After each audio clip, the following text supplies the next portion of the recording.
Hello, Ian, Jessica. I'm not staying on too long. Just been watching DNA, who's still live at the moment. I think it's, what was their names again?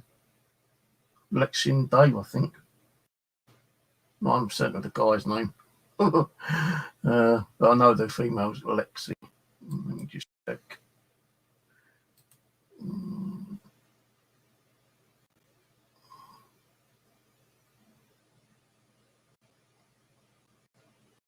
I don't know. Don't tell me their names on their channel content. I was actually watching them. They are still live, as I say, at the moment. I just said Ouija. They're doing a ghost box session.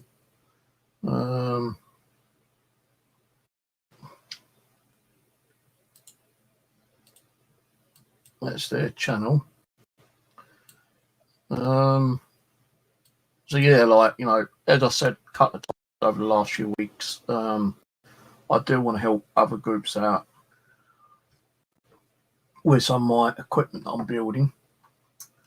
And I've been keeping an eye on a few channels actually, but I think DNA Paranormal actually deserves to get one of my equipment, because I don't think they've actually got enough equipment anyway. I'm not sure how long they've actually been doing live streams for, but what about home? They joined 2018, so like 3 years. Their oldest video goes back 3 years ago as well.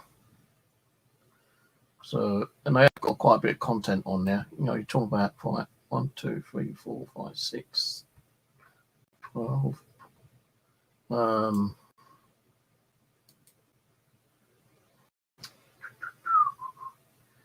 many videos they got? You ain't telling me, but I've got 15k subscribers, which is pretty amazing.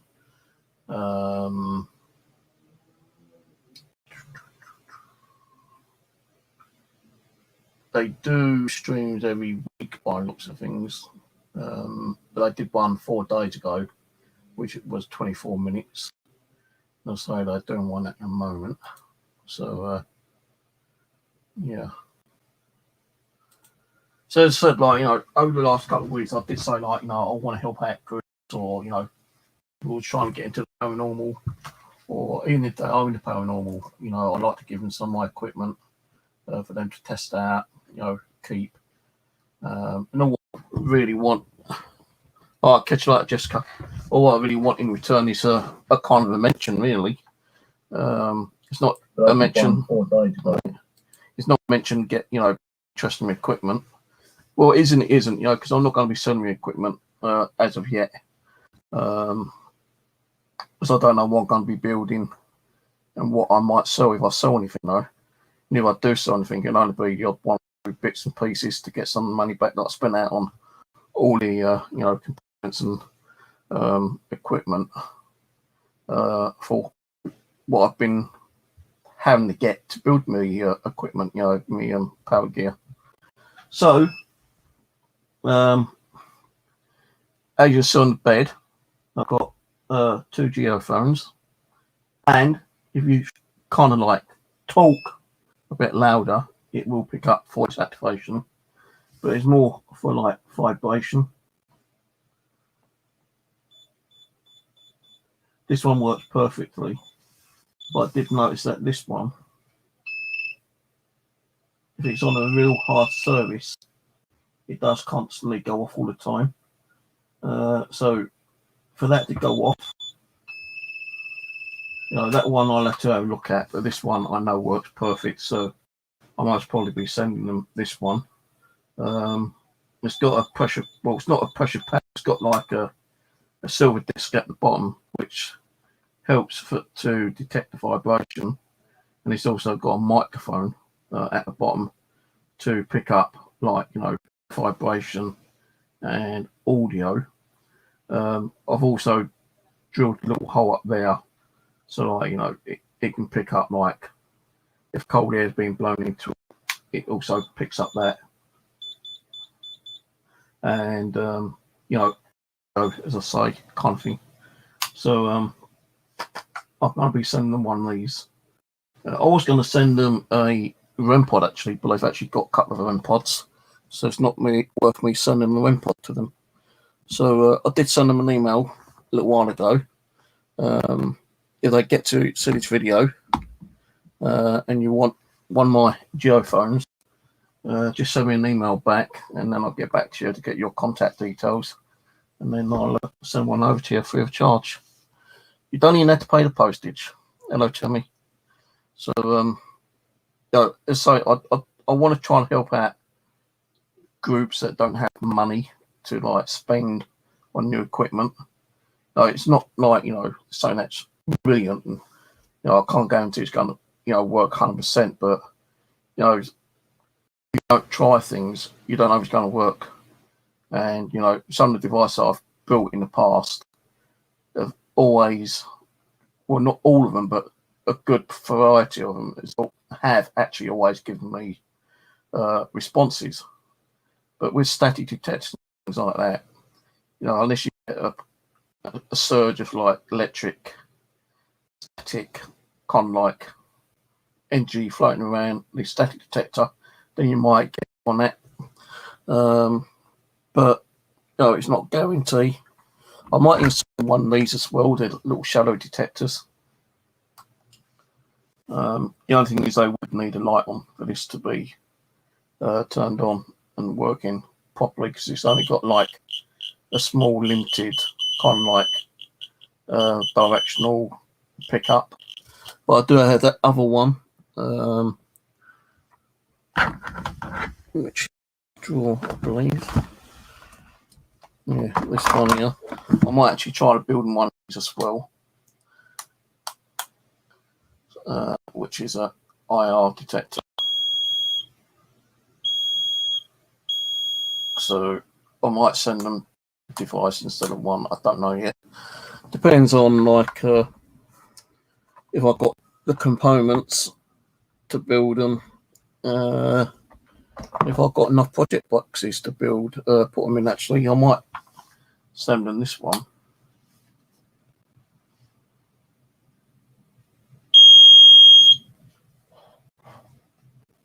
It has got a hole in, but the only reason it's got a hole in so it picks up the audio a bit more louder.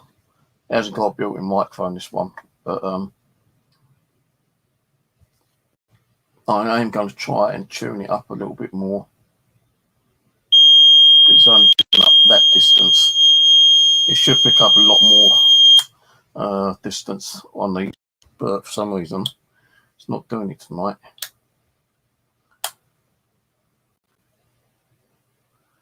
I think this was my first prototype one actually, and this is my second one. This has got a shadow detector light on it as well. And you see the light, this one's picking up a lot more.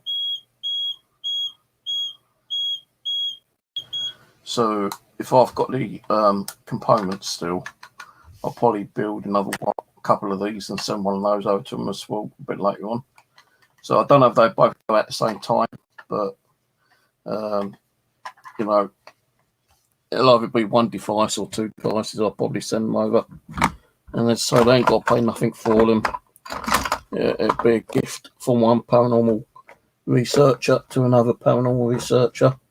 And if any of their followers are interested in getting one, they can just contact me, and I'll let them know how much it cost. So really, it's a bit like Living Dead Paranormal, you know. I built them a load of stuff free of charge, and what they done for me was, you know, like credit me on some of their videos.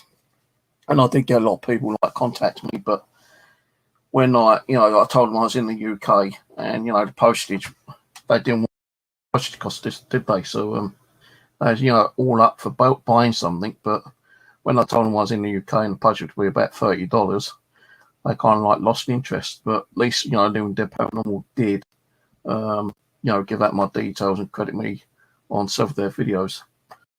So DNA Paranormal, Lex and Dave, I think their name is, will probably be in one of these, if not one of these, or if not both of these. I've just got to see if I've got. I know I've got the components for building another one of these. That's no problem.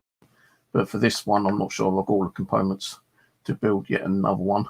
And the other one I just put away is a bit temperamental.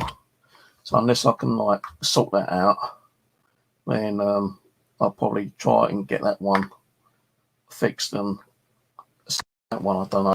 Or I might just keep that one myself and give them this one. It's heavy because it's got like cannonballs, musket balls in. So I'll tell them about that. So really, it's got a bit of history enclosed in this as well. As you probably know, because I've already told you about these before. All right, Stephen, Dennis, hello, Tammy, hello, Sophie. So, yeah, right. As I said, I'm keeping to my word. I've contacted one paranormal group, and once I get a confirmation that they want something from me, then I just have to get their contact details, and I'll send it over, and hopefully they use it, and just give me a quick credit on their video. And hopefully we'll see them using it on some of their streams.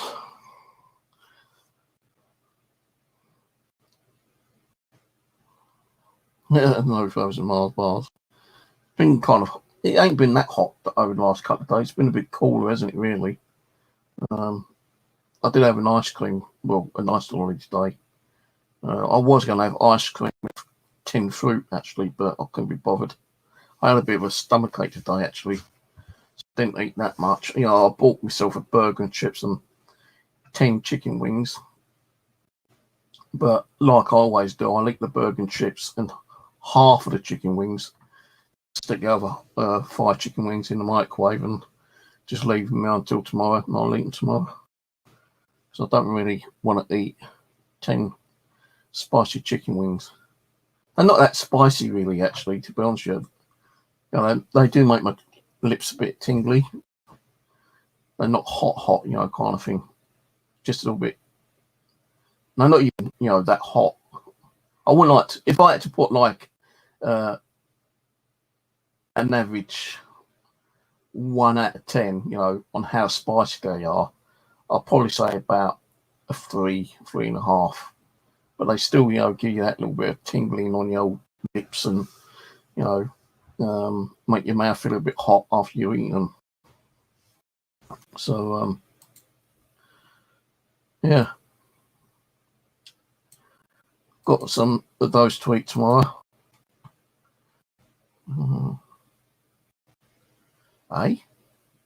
This video has been removed by the uploader. Why did they remove the video for?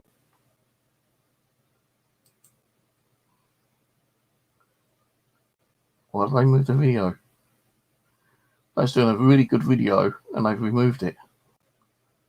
Don't know why. Not that I said nothing. I just said that they're going to get some equipment. That's what I said. So unless they got someone on there trolling them or something, I don't know. I hope they haven't. Hello, Beth. How's it going?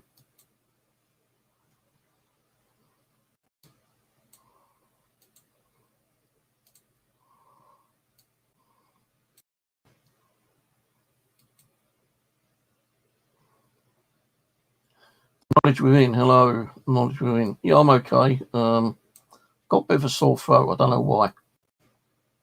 Don't know why I got a bit of a sore throat and a bit of a cough tonight. A bit weird.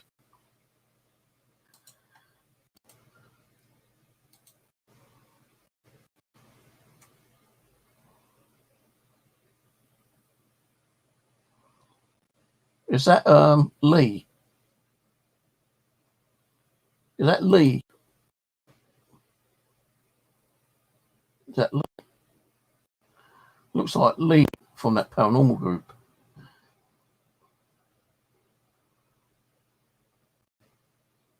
I don't know if it's Lee or not. Looks like Lee, but I don't think it is Lee. No, I think you're someone completely different. But hello, anyway. I'm just checking out your channel.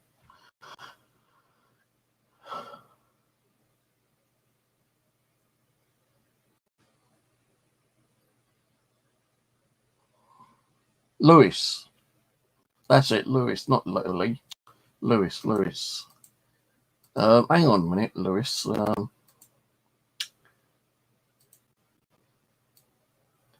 Let me check. My sister posted a comment.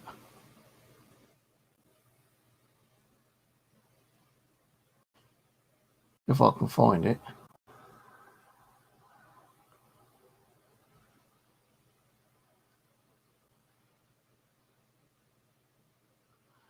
I think it's my sister Sandra.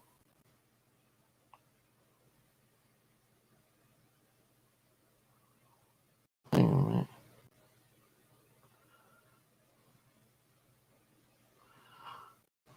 Jessica.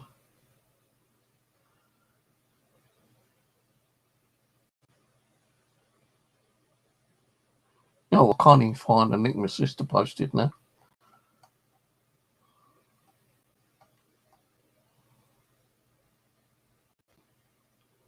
Well, I was nearly right, you know, L, first initial L, Lee, Lewis, you know. I was nearly right. You got to give me that, haven't you, really? Oh, hang on. Is that the one? You're not with Project Reveal, are you? Goes to Britain.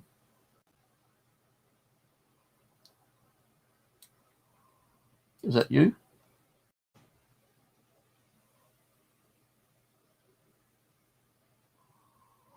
Is that Lewis as in Project Britain? What is it called? Project Reveal Goes to Britain.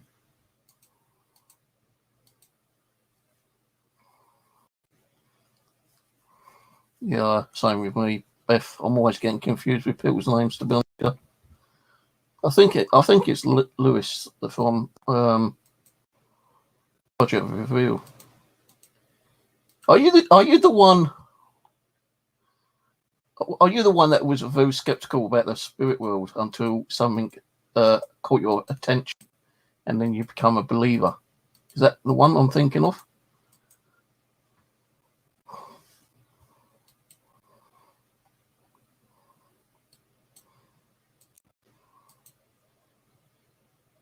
No, not you. Okay. Right. Yeah, I'm probably confused then. Sorry, mate, I'm just confused. Like, you know, you look like someone else. Project. I did a video with him once as well, I think. You get confused with your own name. Yeah, so do I. I get confused all the time. Yeah, I'm not sure. To be honest, yeah, that's all right, mate. Yeah. Hello, Spitfire.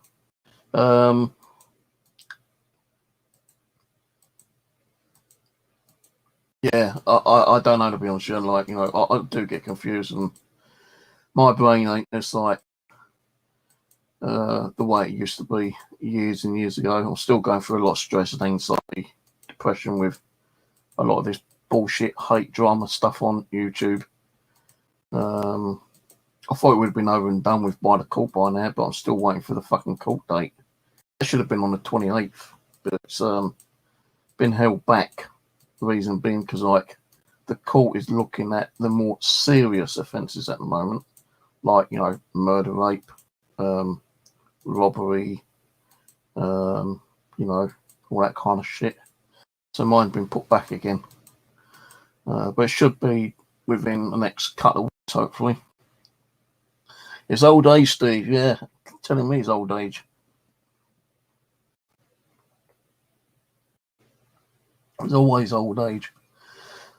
You know, the other day, right, Sunday, I went to my grandson's Christmas, and I was wearing a blue shirt.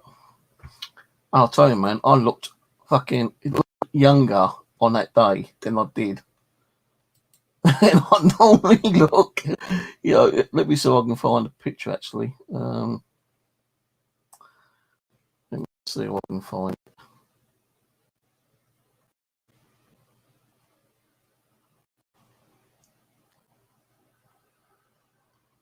No, it would have clicked my name with it.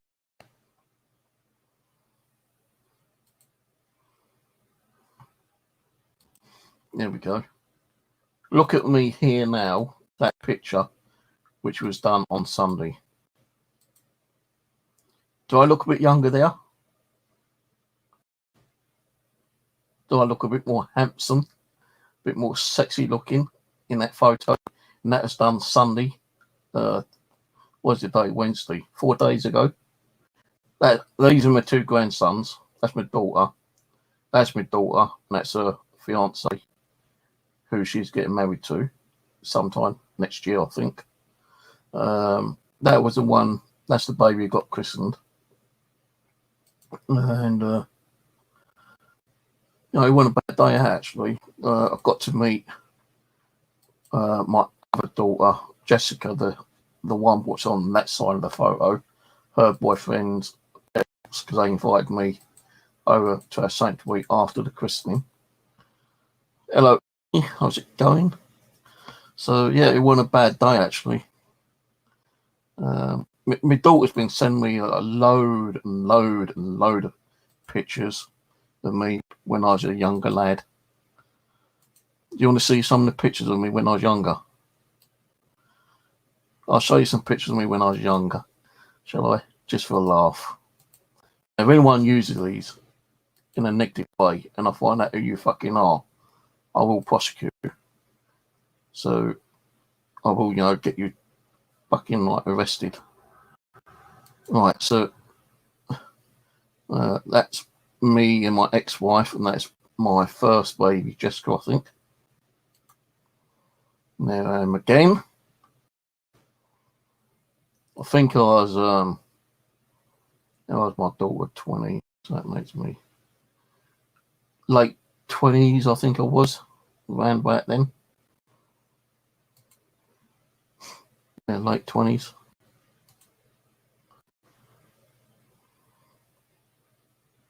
I wasn't that bad looking, was I really? Oh, son of a bitch. Look how skinny I was though. Look how skinny I was then. That's me at Dartford visiting my sister. So I went, you know, years ago I used to be really skinny, but because all the bullshit that's happened, you know, you tend to like eat more because of depression. That's my stepdad who died years and years and years ago. That's my mum, who's now 76. That's me, and that's my ex.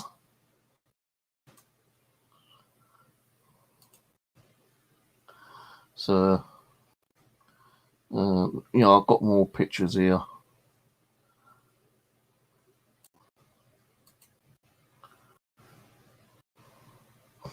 Me and my ex-wife and Jessica, the youngest one, the oldest one, I mean, my mum. So yeah, good old years, good old years. Yeah, I had hair. You know, I actually had hair in them days. I actually had hair. I'll just see if I can find a photo of me when I had different kind of hair. I don't think I've actually got a photo, to be honest with you, but at one time I did actually kind of like highlight my hair. It used to be like kind of blonde streaks and black hair, but I don't think I've got a photo of it.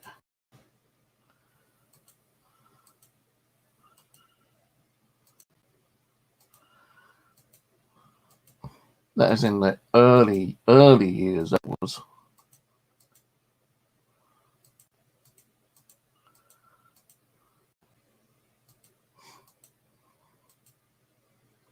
Oh, here's one. This is where we went up to London. And then we went into one of those photo booths. And you could dress up to whatever you want to dress up as. And I dressed up as a Confederate soldier. There we go. That's me dressed up. Ex-wife dressed up. So yeah, you can see that I'm holding a sword, a replica sword, a replica pistol. And the thing is, with these suits, you don't actually put them on and button them up. Like you put them on from the front and not the back. Because all you got to do is pull that off and that's it. Done. So,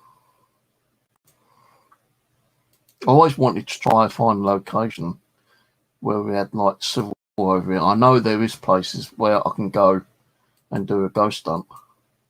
But the problem being is that I won't go at night time on my own. Because it would be freaky as hell.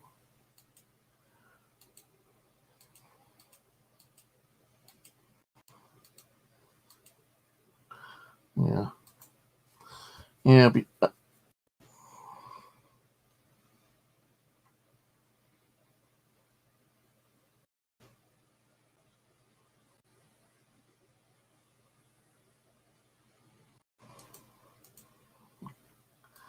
what you saying? Hang on, let's go back. Hello, Angela. Oh my God, talking about dying here, and Andrew's talking about dying earlier. What are you apologising for? What did you say?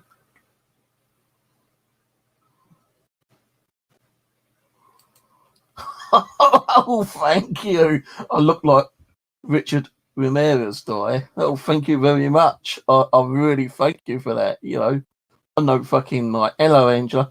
I'm no crazy that fucking serial killer. Thank you very much. And you make me look, you know, like the resemblance of Richard Ramirez. Thank you very much. Right, I'm going to boot you off my channel for that. Not really.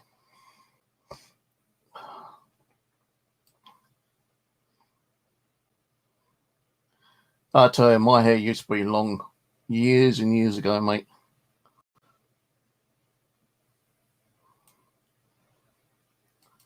I know you said that. I'll let you off. But yeah, like, you know, my hair used to be really long when I was younger.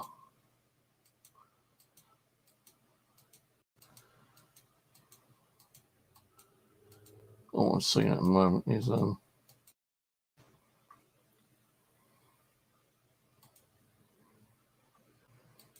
trying to find the one like which was longer.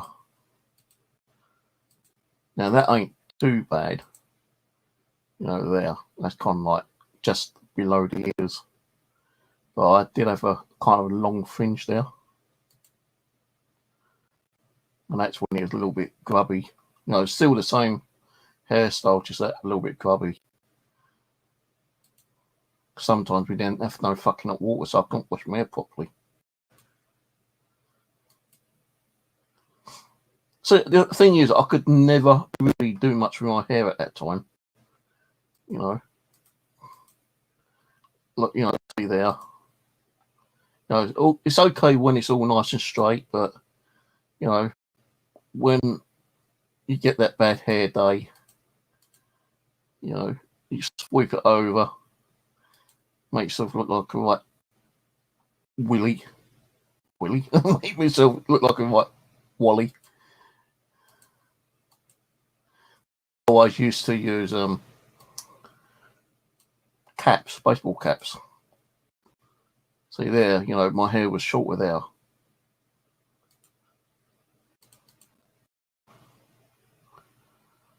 So, you know, ain't too bad there on Sunday. I wasn't like smiling, you know, they complained I wasn't smiling then. I thought, well, you know, girls. But let's see if I can find something else. Hang on. I'm pretty sure I've got some more photos somewhere. Let's go into my photo page. Oh, here's one for you. You'll love this one, girls. Who does this make you think I look like? There we go. Oh my god! I actually dyed my hair black. Would you believe? Oh, here's my fucking troll call. I know you love me. Why do you call me? Because you love me. That was a troll caller. They never get it, do they? Eh? I just love singing to them now.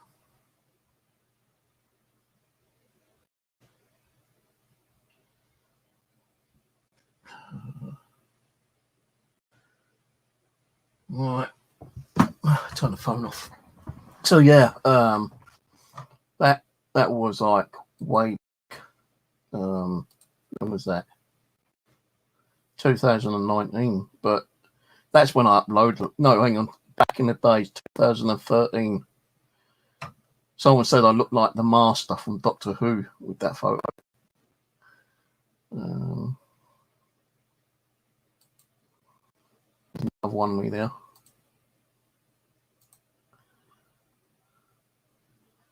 Sitting outside. I think I was waiting for the ex-wife then.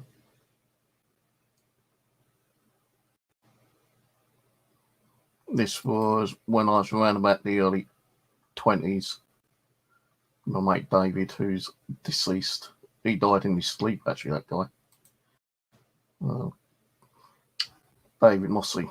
I've got a picture of him up the original picture up on the wall, which I found. He's a really great guy. Why does that keep popping up? Great guy he used to be. He died in his sleep. What? What? That ass bad like a boom, boom, boom, boom. Okay, yeah, right. That ass bad. Me and Simon James, when we first met up. This is me and my nephews. That's Aaron, that's Simon, and that's Warren, and you see that's me there. That is when we was taking my dad to the cemetery, and that's the used in that really nasty video, dressing us up as Nazis and disrespecting me and my family and nephews. This one was 2019. Yeah, 2019. And again 2019. So I usually cover my head up with the baseball cap when I go out. So it gets a bit cold.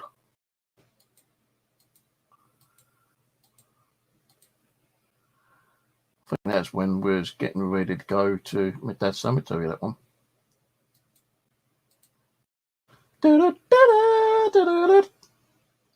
Mr. Steve Bond Morgan's nephew done it. Yeah, that is the guy who walks up in front of my hearse as we take my dad to the cemetery. But look, don't I look smart there? Nice suit there.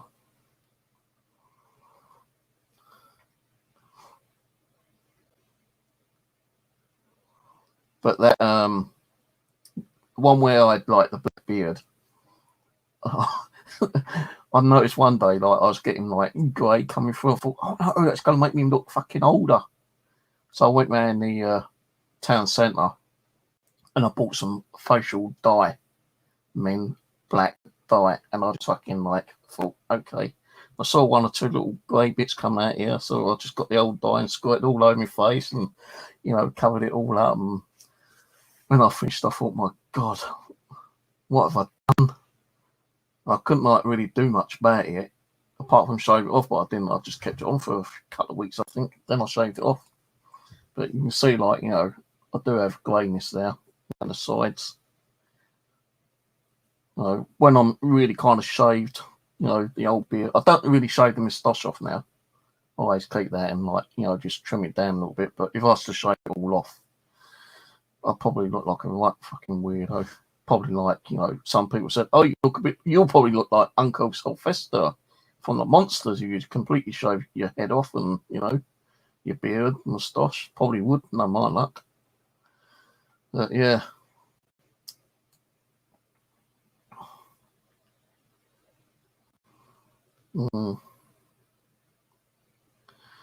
Yeah, I had hair once before. Still got hair though. Come on, look, you know, I've got hair. I shave this off every month, once a month. And then it comes back. You know, my hair grows really quickly. Like, you know, but if you give it like 20 years, like, you know, say the same age as my dad, he started losing his hairs around about the age 60, 65. So give another 6 to 10 years, I'll probably be bald as a baby's bottom.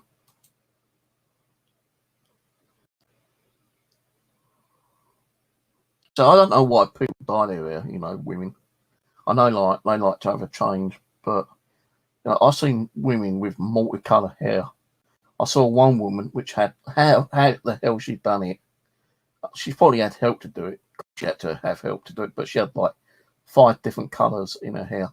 She had like red, green, blue, yellow, purple, and orange, something like that, you know. About 6 different colours in her hair. And I thought, my God, what a fucking state. But, you know, if you don't kind of like, what's that word I'm thinking of saying? You don't practice doing your hair, you don't know what it's like. Maybe she just done 6 different colours to find out what one would probably, you know, look a bit better if she was to do it, you know, completely one colour. I don't know. But I've seen men colouring their hair, you know, blue, green, orange. I think someone was saying on DNA's Paranormal channel earlier, those like things about dyeing their hair orange, but like that glowy kind of orange. I thought, oh my God, gotta be crazy. Neo orange, I think they were saying. Oh my God.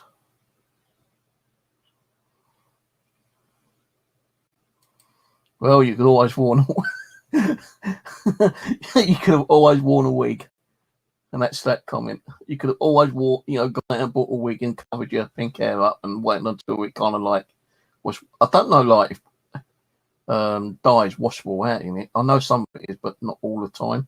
You have to like use one dye, then like, you know, dye over the dye to get that colour out. Like, so if you had it pink and you didn't like it, so I think like I'm not sure if I'm right or wrong, but I probably am wrong. But wait 2 weeks before you can actually dye it again, because like the stuff in it, the acids and, you know, all that chemicals can cause like some form of like not confliction between the chemicals inside and make your hair fall out or something. I don't know. I went blue to red and now currently in process of going back to blonde.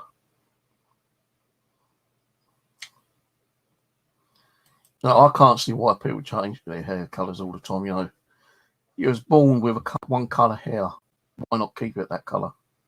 I know people like to, you know, experiment, but you know, if I was born with this colour, which I was born with this colour, yeah, I would die with that colour.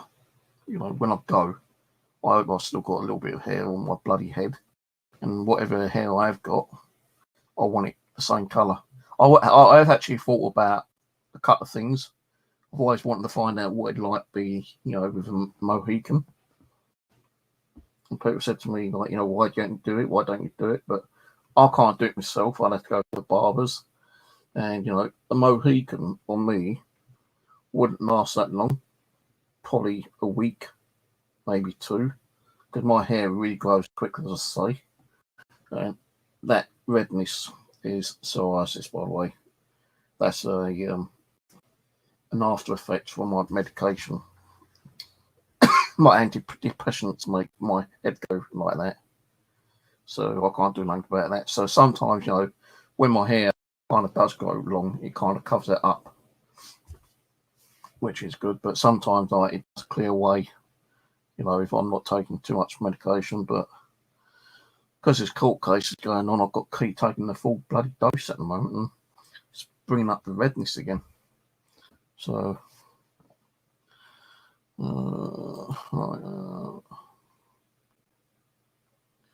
well, you know, if you want to cover the grayness up, you know, that's okay, I suppose. But, you know, what's wrong with showing your age? There's a lot of men out there who likes older women. Did you know that?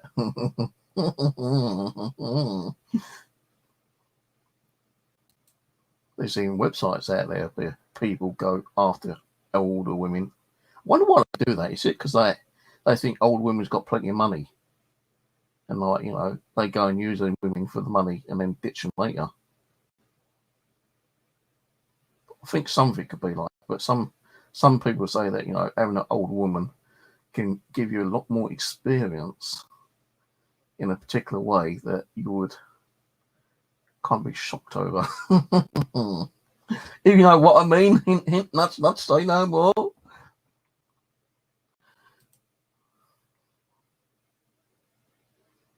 Well, you know what? It never turned up. I kept saying I would dress up as a female just for the one night as a laugh. The person who said I was going to send me the stuff never sent it. I just don't trust people anymore who says they're going to send me stuff. So I never do. Never do.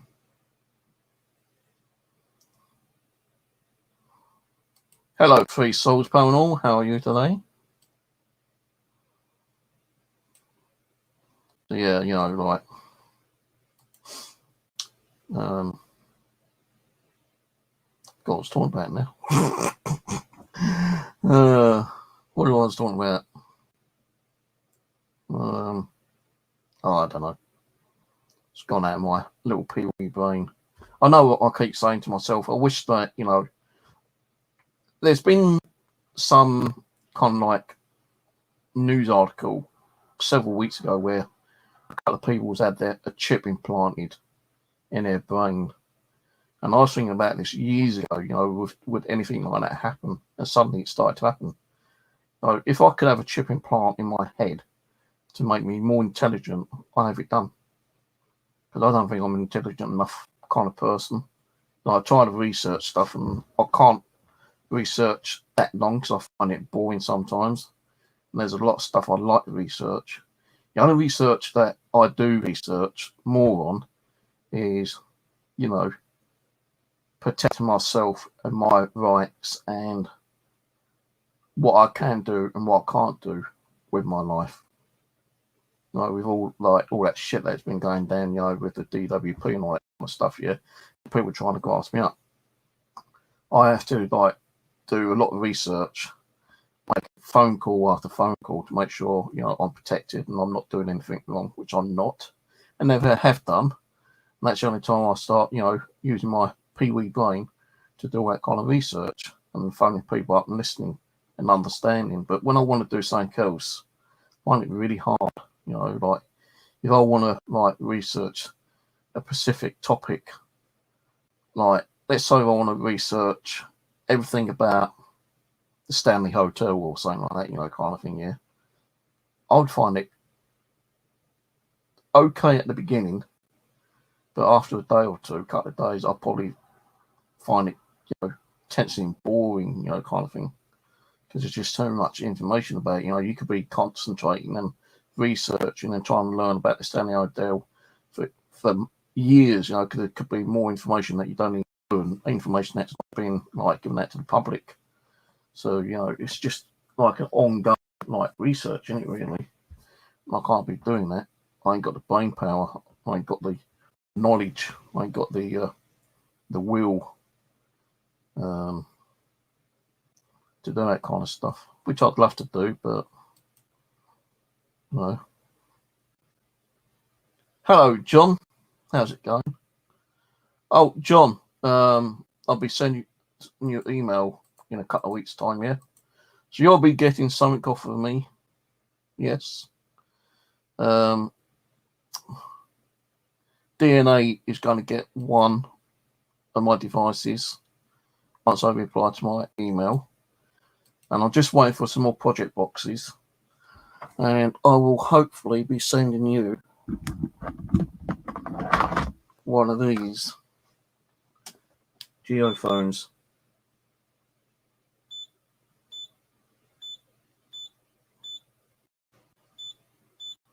And it doesn't just pick up vibration, it picks up audio as well. And if something blows into it, it'll set off. Now, give me a few weeks, yeah, because I'm waiting for the project boxes. They're out of stock at the moment, so I can't order them until I get the project boxes.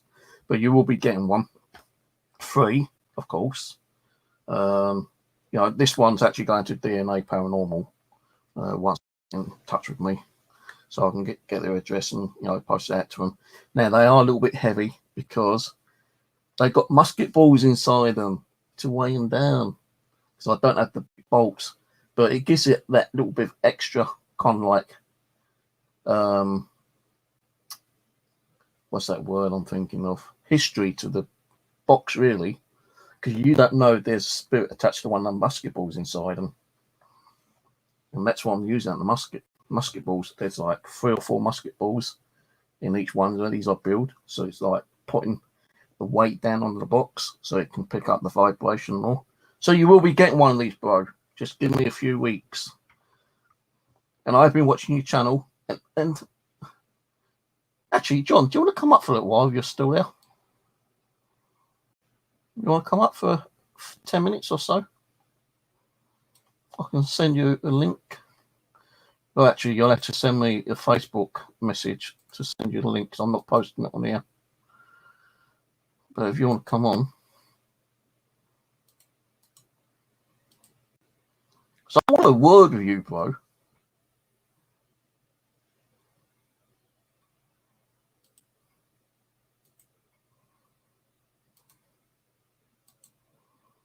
I'm going to have a little nigger with you, I tell you, yeah.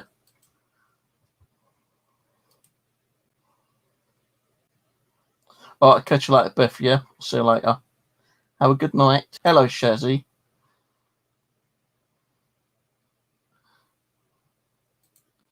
I ain't got everything turned on. Let's give Sophie a moderator.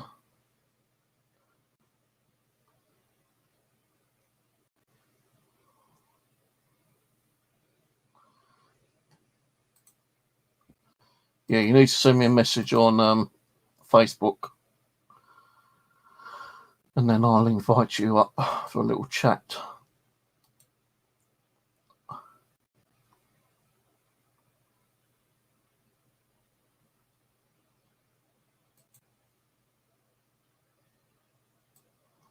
Should have me on Facebook anyway. Keep sending me requests to send, you know, like go on people's. I just don't have time to go on other people's groups at the moment.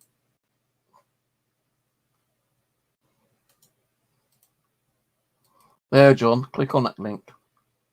Send me a message. Then I'll get you up here.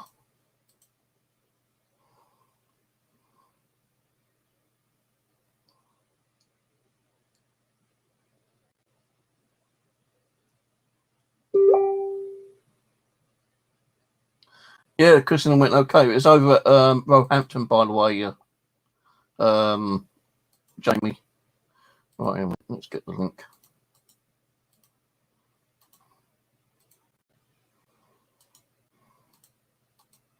Right, sent you the link.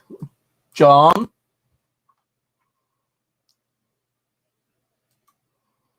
Yeah, I've just been a bit busy. I don't go on Facebook much, to be honest with you. That's why, like, John sent me, like, a request to join about 3 different groups on there. And I just don't want those people join groups all the time, you know. I've got my own fucking Facebook pages to deal with, and, you know, go on other people's bloody YouTube, Facebook channels. So I said, why should I go on now when no one's talking to me? No, I've joined so many groups and not one person spoke to me. So I don't go on there. I just deal with my own Facebook, my own channels, and that's it. Yeah, we'll be coming on in a minute when he gets his arse in gear.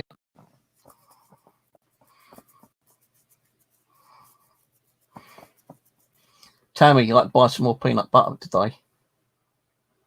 Is Tammy still here?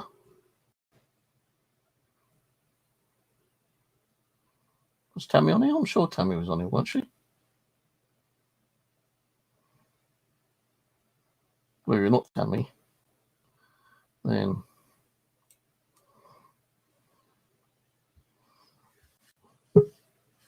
Oh, there he is. Good afternoon. You're odd. I've got a niggle with you. Oh, what have I done now? What have I told you in the past about fucking haters, bruv? I'm all right. I'm good. Oh, fuck you, lot. This is shit. Just ignore the haters. No, I'm good, Tell man. them to go and suck on it. And ignore them. Because that's like, I don't deal with them fuckers anymore. Yeah, no. I've been watching your channel. Making sure you use my equipment, which you haven't done in the last few fucking episodes, but I'm not worried about that. But, you know, I see that you're getting a bit upset and pissed off by the drama again. No, nothing I can't handle. Well, don't get involved in it. Just tell them the fuck off, mate. That's what I do. No, to be honest, I'm more concentrated on the TikTok channel because that one I haven't really messed about with as much. So I'm sort of shooting. I don't know whether you've got TikTok accounts or anything. No, I don't use that. But I'm concentrating a little bit on that as well because I'm sort of doing like a sister channel over there, and then obviously the odd occasional live over on the actual YouTube channel. So I've just been really busy, and that, and also working because of being sort of doing what I'm doing at the minute. It's very time consuming. So luckily I've got the next couple of days off. Yeah, like I know you sent me a request to go and like join channels on Facebook. I just can't be bothered. And I'm working on my website still. You know, like I've got my website back up and running, which I've had up for 12 years anyway. Oh, okay. And that was like giving me a headache. So I had to update the WordPress software for the internet, and it completely fucked up my the website. And I had to get the hosting company to sort it out for me, which I did do.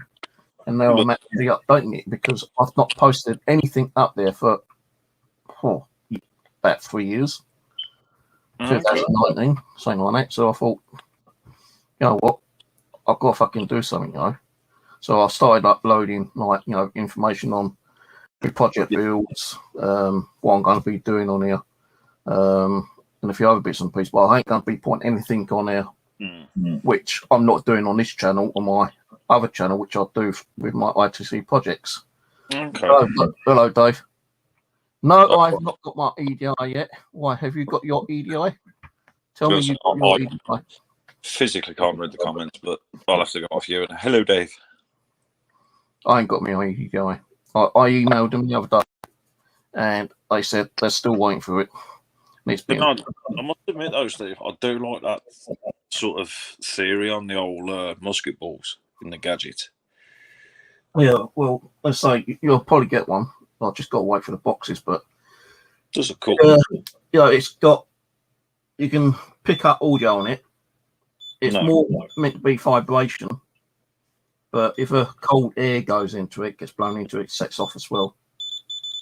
But because I've got one similar to it, which I think is in my drawer.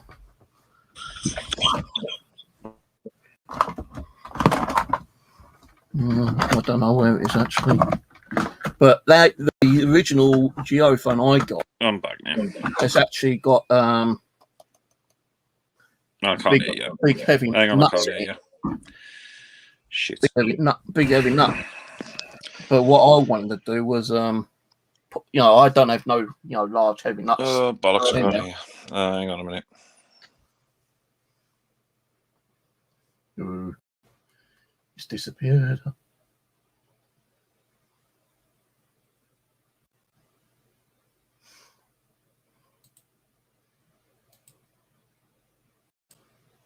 So this one's actually going to DNA Paranormal, although they don't know it yet. You know, well, they do. I've sent them a message, seeing if they're interested in one or two of my little bits and pieces, get them, you know, kind of more up and running because they don't have a lot of equipment. And it would be nice, you know, helping out, you know, other groups who don't have the funding to, you know, buy the equipment. I'm going to be sending the Dead Paranormal one over as well at some stage. Right, 3 minutes. Yeah, I'm back now. Technical itch. I'm all right. It's the spooks mucking around with your audio settings. Fucking nightmare. No, it's because usually I run off laptops, but I need to get a new one at some point, so I'm running off my mobile. Oh, yeah, so like with this, because I ain't got no heavy nuts, I thought, well, what can I use to, like, you know, weight down a little bit? And like I've got like these little lead ingots, and I was feeling like melting them down. I thought, yeah. And I looked in, you know, I've got like a plastic container in my kitchen, and it's like cork filled with like musket balls where I picked up from like milk detecting. I thought maybe I could put some of them in, and that should weigh it down. So I put a couple in, first two, and it was like okay, but I thought I put a third one in, and it was a lot better. And I think, you know what? You know, musket balls, you know, I'm not saying that someone could have been killed with one of these musket balls, but, you know, you've got the, you know, the energy of the person who made them. Who knows? Around with them. Knows. You know, you've got the residual, what's it called? I can't even fucking say it now. Residual. Yeah, residual energy from them. Thank you for that, Dave. Appreciate that. Dave, if you want to come up, let me know. And I'll send you a link through Facebook. So yeah, you got the residual, you know, energy from the musket ball. So I'm not saying like the musket ball's going to be, you know, spiritually active, I think, but you know, it's got history behind it anyway. So yeah, exactly.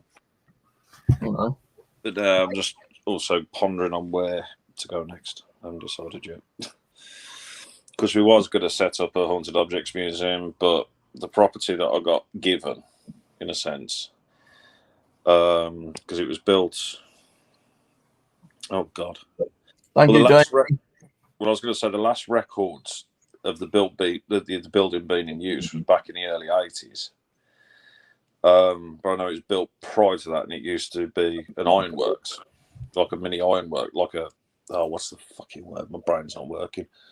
My brain never works. It's basically where people used to do all the steel work and everything, like forging and everything. But due to the fact of the age of the property, as I was sort of cleaning, sort of taking down a tree that was outside it and pushing against the building, pulled a branch, the old metal window frame popped out and half the wall went with it. So I'm at the minute on a rebuild project to sort of rebuild the wall, rebuild the side of the house, and then hopefully get it back up and running. But it's going to be cool when it's finished. It will be cool when it's finished. Right, Dave's coming up in a minute. Ooh, cool. So yeah, have a bit of the old dabble with the haunted objects scene into like a. I was watching a video earlier where someone's got so much items they've bought from like flea markets and not charities. What's that other place you? What's that other place you get it from? Antique shops and stuff like that. But the woman's been buying so much stuff, and she started collecting all these weird objects, and she's made a room specifically for those objects. And all of a sudden, she's getting all this activity, and she's got a motion the doll, and she put a camera on in a room, and during the night, this bloody picture frame came flying down. But before the picture frame came flying off the wall, the doll is activated and starts speaking. No, why? Yeah. What's that on, Steve? A video I was watching earlier. All right, okay. Cool. Sounds cool. It's on Yeah, man. Sounds TV. interesting. I think it's on TV. Oh yeah, it's like one of those paranormal show things where they give you like a rundown on where people's getting activity. All right, okay. And they said How that. you doing, guys? Yeah, not bad. You good? Yeah, I'm all good. Just chilling. Good. Having some time off work. Well, I was supposed to be in tomorrow, but unfortunately, my boss has got a funeral to go to, so I've got another day off. So I'm all right. So, well, that's a good thing, isn't it? Oh well, yeah, because it's what's the word? Building. It's, what is it? Property development, technically, I suppose. Cool. So basically, Hello, everybody in the side chat. He Sorry, go on, John. buys the properties, and then I go in with him, replaster them, refix them up, install How the kitchen. long have you been doing that then, John? I've only not long just started, to be fair. I think I've only been doing it just over a week or so, but it's a friend of mine, it's my mate's uncle, and because he was doing it on his own, and he's sort of got health conditions, so he couldn't really be doing it on his own anymore. So he asked me, am I all right with doing stuff like that? I went, yeah, not a problem. And then next thing you know, doing that. Well, that's good, isn't it? It doesn't matter whether you've been doing it a week or not. At least you're up and doing something, so fair play to you, isn't it? You know? It's very tiring because it's like 8 o'clock start, 4 o'clock finish. And for the last 3 days, we had to Artex plaster over Artex ceiling, which is anybody's worst nightmare. Oh, yeah. I hate that stuff. I hate it. Yeah. It's almost as bad as, what's it called when you try to, wood, is it called wood chip, that wallpaper? That's a nightmare to get off that. Oh, you mean, yeah, because they used to do the old wood chip coatings on the walls. Absolute crap. So Hang on, I'll put some cloves on and then I'll stick the camera on. I'm not even joking. And what the other guys haven't clicked on that mystery machine thing is that I like to do all my live streams nude, but don't tell them because they'll probably kick me off. Back in a sec. But so yeah, like I said, I've been working on that. But at the same time, it gets me into houses that, you know, I mean, it's like the one I'm working on. It has got a sort of creepy vibe to it as well. So it's a bit of a bonus. What, is it something you bought or something that someone's giving you? No. The Haunted Objects Museum. Yeah. Well, what will be? No, because the landlord to my flat that I've got, he doubles properties as well. He's another mate of mine. So he bought an old printing factory. And the property that I will be using was part of the contract that came with the printing factory. So, and because it's such a small building, he said he can't really do much of it in the sense of a house. And I says, well, I'll take it off your hands. How much do you want for rent? And he says, well, you can just give us $450 for it a month. And I went, okay, cool. You know, I'll take that. Yeah, man. It's only 2 floors. Build an outside toilet for people to use. And then literally it'll be a case of installing all the shelves, installing all the cabinets and whatever. And start getting the objects in there. Cool. But first, I got to rebuild the outside wall because that decided to fall down. It's not one thing; it's your mother. So I do beg your pardon, Steve. Sorry, brother. Go on. Did you get your EDI? Yes, I did, darling. I haven't. Well, they are being held up at customs. This is the information that I was going to tell you about. I did want to tell you the other day. But you didn't hang around in chat long. I was about to drop the link so you could come up because I wanted to talk to you about it. They are in the country, been coming in dribs and drabs, being held up because of customs and because of what's going on with all this stuff. Yeah. But they're over here, and they're going to be going to the retailers, I beg your pardon, that have ordered them within the next week or so. So it should be imminent because I did receive mine, and all the ones that have come in have got the grey boots rather than the orange ones. Okie dokie. So I have got mine. It's over there. I'm not going to show it because you'll fall out with me. You fucking look. But it is over. It is over there. It exists. So where did you get your? I know you said you got it from your mate, but where did your mate? Directly from Centex Paranormal in Texas. Right. Mhm. I've got mine from that website, and I do, you know, they just robbed me of saying like, oh, there's a delay, there's a delay. They are on the way. He reckons that he spoke to his director, and his director got with the suppliers, and they said, look, Right. they're on the way. We just can't tell you when they're going to arrive because we don't know that information ourselves. So he said, like, just give it time, and I'll Give it time. give it 4 more weeks. You ain't here 4 more weeks. That'd be over 3 months. I'm just going to say, fucking money back. They're worth getting, my lovely, lovely, delicious southern pal. Yeah, well, They're worth getting. It's a good bit of equipment. Go on, indulge me, 'cause I've missed this. What's going on? You're not going to fall out with me for Get One to Show John, are you? no. Now that I've got 3 of them.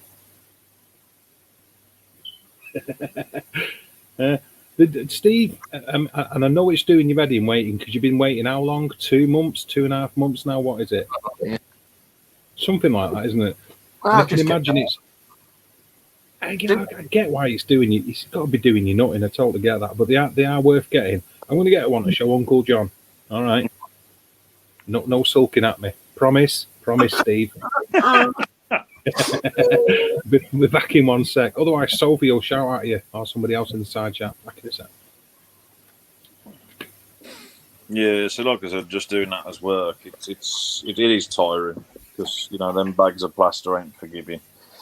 You're looking at what 25 kilos a bag up flights of stairs, and it's a fucking. They are fucking heavy. When in my bushcraft over where I've got permission to do my milk detecting, I like watching the primitive websites, the YouTube where they build their own kind of bushcraft in huts and stuff like that. And they always used to like cover their huts with mud and clay and straw. So I was doing that, mud and straw, and it still kept falling.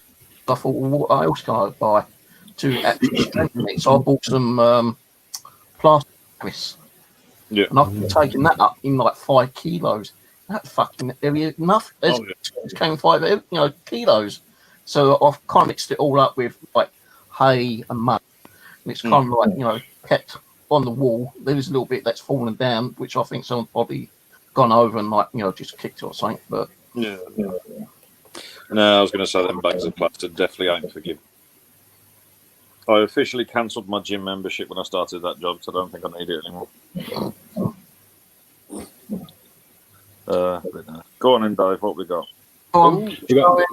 Explain to him. Hey, Morgans! Don't you start shouting at me, mate. I'm just saying, show it to him and explain to him how it works. Okay, well, you remember them 2? Yeah. And that's the new one what turned up with the grey boot, the grey flashing at me. The house is haunted, Steve. What do we do? Are you and John free? Do you fancy coming up doing an invest at mine? I'm scared. Cool Busters. Cool Ghostbusters, mate. I'll Ghostbusters on this channel. I'll Ghostbusters. At least you better had be you, Johnny. Don't be giving up any shit, or I'll come down to your house and drag you out. I'm not giving up. Don't be silly. Good man. Good man. Okay, so EDI. Sorry, before you carry on with that, I did originally asking for the blue skin, which they were going to try to get for me, which is even harder to get hold of, the blue skin. Yeah, so I'm not sure. One. Well, do you not like the grey? I don't care what. Grey. I think the grey looks pretty good. Get it. Be honest, Thank you, Joe. I reckon the grey's better than the orange, because with the orange, I suppose you're going to... Because when you even place them on the ground and all of that, you're going to end up getting crap and everything. You're going to notice it on the orange more than the grey. Yeah. Conversely, because I do see your point, conversely, because it's orange, do I look up there when I'm talking to you? No, it's that way, isn't it? Yeah, up there, you're up there. With the oranges, because it's a weird orange colour, I don't think it's weird. I think it's absolutely nice. You can see it at a distance when the dim lights are on. I'm watching you, Morgans. You can see it when the lights are dimmer, so you can spot it, especially if you're blind, deaf, and mute like I am. You know what I mean? My eyes are bent, my teeth are grey. So there you go. Yeah. So they are coming in. So you've seen that they're all 3 different ones, Steve. They are coming into the country. So EDI, I don't know what the EDI stands for yet. I've like come up with a few different theories. But you know what I'm like making. Yeah. I'm just saying, like, the I thing was paying attention to that. It's taking so long to come from, America when I'm getting stuff from China. A lot, kind of thing. Well, because we know what goes on with things coming in from China. They're not bothered about things coming over the border from China, are they? Nudge, nudge. Hey. Well, no, to be fair, I know sort of deliveries and like that are shit at the minute because a mate of mine who owns a pet shop, he's been literally inundated with people who want turtles. All right. His supply comes from China. Yeah. You can't get them. What is there a national shortage of turtles? No, it's literally because of how long, due to the current events. Yeah. Because of the quarantine rules and everything, the chances of the survival rates of the turtles next to impossible. So at the minute, you can't get any in, so that's pissing a lot of people off. It's the same with a lot of the exotics that come from over the Orient are just impossible to get over here now. So China, I think, still is going to be a bit iffy on deliveries. So poor old Steve's just going to have to keep waiting a little bit. This is the thing, because it's not so much at our end, Steve Knievel. It's more at the US end. Yeah. And the way that they're doing it, I don't know if they'll have the actual tracking history, but if they're showing you the tracking history, which I might do one day, but if you see the tracking history, it was actually held up in the US for nearly 2 months. Oh, yeah. Seriously. And this is just in the US, John. And then over here only for about 2 weeks when it actually landed. Now they have landed. Now Centex are moving on to a different device, whether it's going to be an EDI 3 or whatever, I don't know. So they've not mass produced these anymore. They're making them to order, Steve. So that's another thing what's sort of holding up the process. But I have it on good authority that they are coming back into the country. They are in the country, okay? Are you listening, Cheeky? Yeah. Cheers anyway. Yeah, I was just closing some of the tabs down because my audio was gurgling. No, you sound absolutely wonderful. But no, I can't keep track of paranormal devices because I mean, when you look at the paranormal puck, how long did that last? That you can't get. You cannot get it for love nor money. And I wanted one, and I thought I'd love to try it out. And then as soon as it got to the stage where I had the funding for it, disappeared. Yeah, that's usually the way.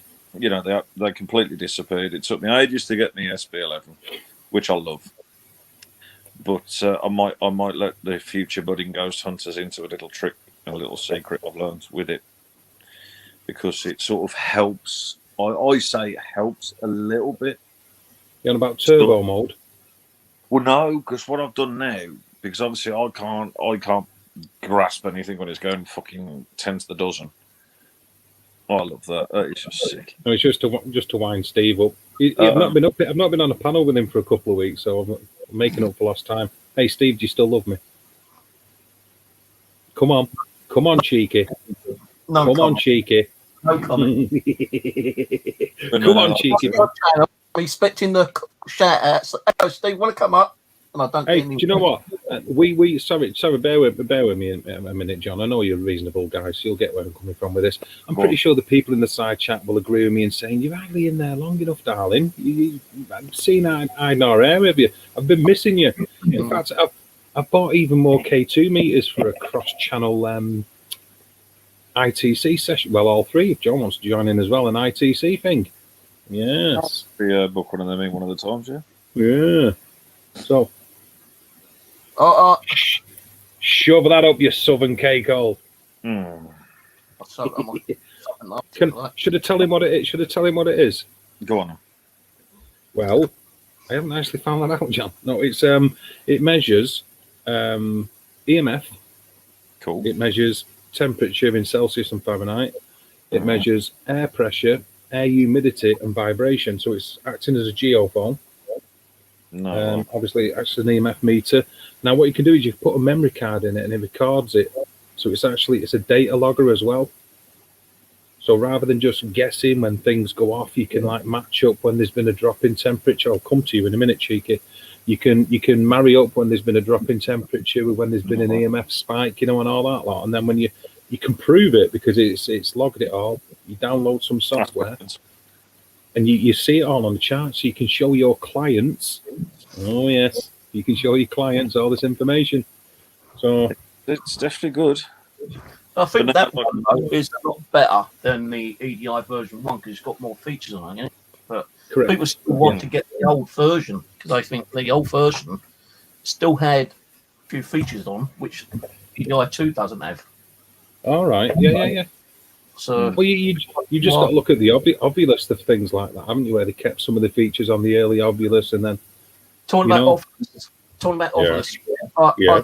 I had an Obulus 3 in my swing boat, and I tried with them and I couldn't do it, so I threw everything in the box and put it away from me. man. Hang on, let me see if I can find it there.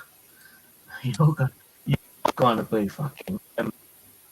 Thank you, Sophie, by the way. I appreciate the show of support, and thank you for the jammy dodgers. I haven't bought them yet because YouTube won't give me any fucking money. But we'll buy them when I get the chance. But no, like it says with the SB11, what I tend to do is I'll run both the AM frequencies, but I'll set one to reverse and one to forward. Yeah. So I've got a complete mash. Yeah. So I find then it's harder to pick up things, is in like the radio words. Yeah. So when I do get stuff through, I'm more surprised by it because I think we've done one recently, and I was just having a knock about with it, doing the usual questions, and literally clear out of the blue. I think it was the last sort of invest upload I put up. It just said John, as bold as brass, and I thought, nah, that can't be a fucking radio frequency because that would crystal clear. The thing is, as well, is on top of that, when you're running dual suite like that, one in reverse and one forward, and for instance, one might be AM, one might be FM, whichever way you want to do it around, you're actually getting more white noise rather than radio as well. So the chances of picking up little chunks like that, rare. Get it as bold as brass and as loud as it was as well, because obviously I'd live streamed it, and even the people watching, I was like, nah, I've just heard that as well, man. Yeah. How even possible? You want to have a shock. You want to have a shock on the price of this, right? Really? Show us, Stevie. Let's have a look, baby. Where's it? What's that for? The Obulus 3? Yeah. No. Bargain. 800. Seriously? 1,800 for a friggin' Obulus 3? Send us the link, Steve. I'll buy it you for Christmas. Oh, there's the reason why the price is like that. It was originally used by Bill Chappell. Yeah, anyone fucking say that. I could say that. My fucking No, I mean, fuck's sake. Foot on the floor. Yeah, Steve, I got a new gadget for you, mate. I'm selling a K2 meter for over $2,000, and it was originally used by Zach Baggins. There you go. Bargain. It's a Obulus 3 built by Bill Chappell for paranormal investigation. These are impossible to find. You won't find another for years to come. This one is in excellent condition. Perfect ghost hunters. No stupid offers. Rare item. Only going to go up in price. So it says built by Bill Chappell. Bill Chappell. Yeah, well, I want to put a spanner in the works there because there's only a few people work at that company, or did, and it was pretty much family run. So there's almost a 90% chance that every single Obulus got at least held by Bill Chappell, and they all get tested before they leave. So it's a bit of a shit claim, isn't it? Hey, you. Oi, what's that? Oh, flashing lights. I want one. I don't care what it does. The only thing is, the motor keeps coming off. I've got hot fluid on because I'm using like a double-sided tape thing. Is that another flashy little EM pump, Steve? Yeah. Oh, yeah. Him and his bloody EM pump. It's got completely step motor in there. So Yeah, man. on-off switch, right? But this one got a 3 watt. Was it? You can actually. Oh, So you've got a power light and you've got like just like a normal light. But I'm the only flash- interested Well, in do the you know flashing what? Do you know what? I can beat that. I've got an original Steve Morgan's, EM pump, originally held by him, and it's going for about $3,000. Mm. 3,000 quid bargain. I'll buy it. When I get the glue to fucking put the motor down, you know, Fucking the only thing is like it's got some hot glue stuff there. yeah. Well, that don't matter though, does it? When I fixed it, when I've got hot glue sticks coming through at the end of the week, I'll glue it down and I'll send it up to you. Yeah, no worries, brother. I know you've been busy. It's all good. Oh. Hey, what did the 4s go for? I don't know. I'm not. Yeah, because they weren't in production as long as the 3s or any of the others, were they? Because I've got one of them. I'm just interested to I know know. what I mean, to be honest, a lot of these Ovuluses never lasted as long as they should have done. Mm-mm. Because you got to think a lot of the sort of hardcore investigators the skeptical investigators will hate using Well, you know them. what would Using them. anyway. You know what the biggest flop was there, and a few people bought them anyway. That's fucking Ghost Ark. Yeah, but the thing was, it's like I said, when you looked at that Ovulus, any randomized word could be tied into a location. Any. I mean, let's say, for example, I don't know, you get an Ovulus or whatever, you'll go to an haunted house or a haunted location, next thing you know, it pops up with dog. Now, at some point in history, someone would have had a dog in there. You know, you're fairly safe bet that that's the case, yeah. Exactly. And I mean, I think with stuff like the random word generators, I don't like using them at all. I hate using them because I found that 99% of the time, any word that you've got, you can tie into a historical building. Yeah, I think you can when you bring apophenia into any kind of spirit box as well, though, by the same definition, you know. Exactly. Especially if you're using one what's using chopped up chunks of words, phonemes and that, because I've done a fair bit of experimenting with, and Steve on all this, because he has as well, me, him and another guy done quite a bit of messing with randomized phoneme generators. And you are going to get that because you're sort of predisposed as a human being towards pulling things out of them. But if I ever use the Ovulus, I wouldn't use the dictionary for that reason as well, you know. And with the early, you know, I preferred, and this goes against what a lot of other people say, I preferred the earlier versions of the Ovulus because at least it would say the words in a robotic voice, whereas the Ovulus 4 would say everything like, if it said danger, it wouldn't just say danger, it'd say danger, you know, really dramatically, so you'd shit your pants. Oh no, wrong way. So yeah, I know what you mean. You know what Bill Chappell's like? He likes to add a bit of suspense into his shit. Oh yeah. But no, like I said, that's why I think I've always and always will stick now with the PSP 11 because, you know, it was a drastic improvement from the 7. 7 I was never keen on. I sold my PSP 7 to Michael, I think it was, Paranormal, because he wanted one. Now, they always said that you can actually tune in by taking the antenna out, but I never tried it. Didn't want to, take Yeah, it of course you can. But it just white noises it I out. never done nothing with the PSP 7 anyway, or I still don't do that with the PSP 11 even. No. The thing is, right, is if you're using anything that's fast sweeping radio frequencies, you cannot empirically deny or validate that what you're getting is not a radio station coming through. You can't unless you totally eradicate and you know what frequencies landed on. You can say in this local area there isn't a radio station there. However, with the PSP 7 and the PSP 11, you hear the white noise like train chugging between the sweeps. Exactly. Now, if it misses that sweep when it should be there and says a word, then its voice is coming in on the white noise, which has got more validation than voices coming in on the radio stations. And you know, the PSP 7. The PSP 7, the first incarnation of the PSP 7 was worth getting. Whereas the second and third versions were detuned on the AM band, and So if you can get a I was lucky enough to get a first generation one because I got one as soon as it came out, and it's great. But all the subsequent PSP 7s are shite. No, I'll just stick to 7. That The 11 one. that is a white noise generator. Okay, cool. Right. Worked a couple of times for the first couple of weeks, and suddenly it stopped working. I don't know why. I think it's the cables that I'm using. It's possessed. Getting a proper connection to it, so I'm It's trying to work on possessed. that thing again. It's haunted. But no, just to put your mind at rest as well, Dave, like I was saying to Steve, I haven't quit.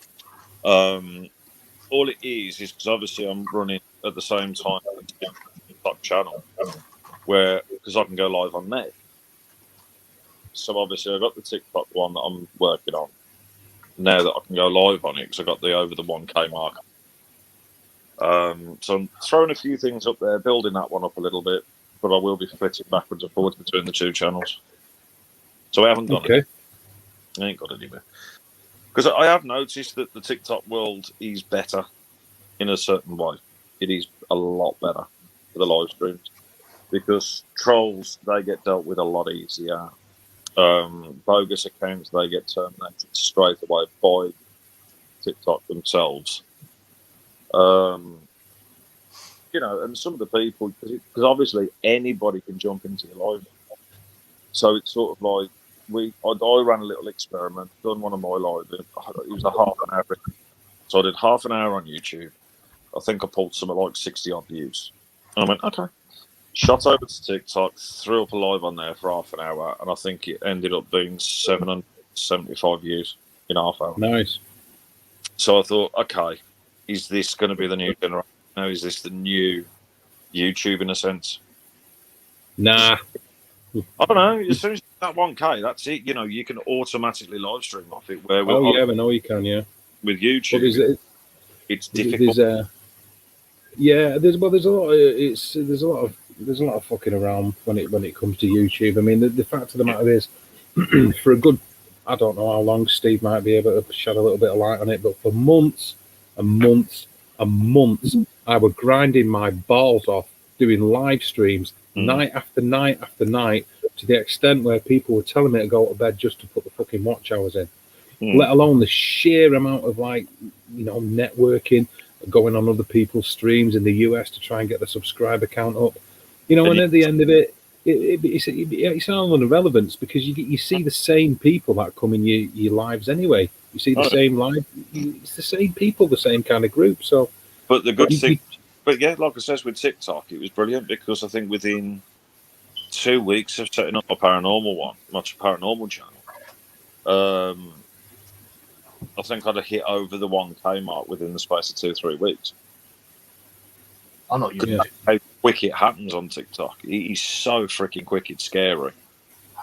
And the fact is, you never know you're going to get in it. And I had one the other night where he was a guy from Pakistan. And he says, have you ever read the Quran? No. Do you hate Muslims? No. I don't hate anybody. I don't like that word. I don't use that word. Dislike some people, but I don't use the word hate. And then the next thing you know, we just got talking, and then he was like, I've always, even though I've always been into the paranormal and stuff like that, and it's time to, and that's how it grows in a sense with that universe, because you get random people in, ask what you're doing, you tell them, take them along on that little ride, they get hooked. And it just works like that. And it's just scary how quick the community can build on that one. It's not quite the same as, at least not yet anyway, where, mostly on YouTube, everybody wants to be a star. Well, with TikTok, talk about, a lot of people. Go on to any other platform. I just stay on YouTube.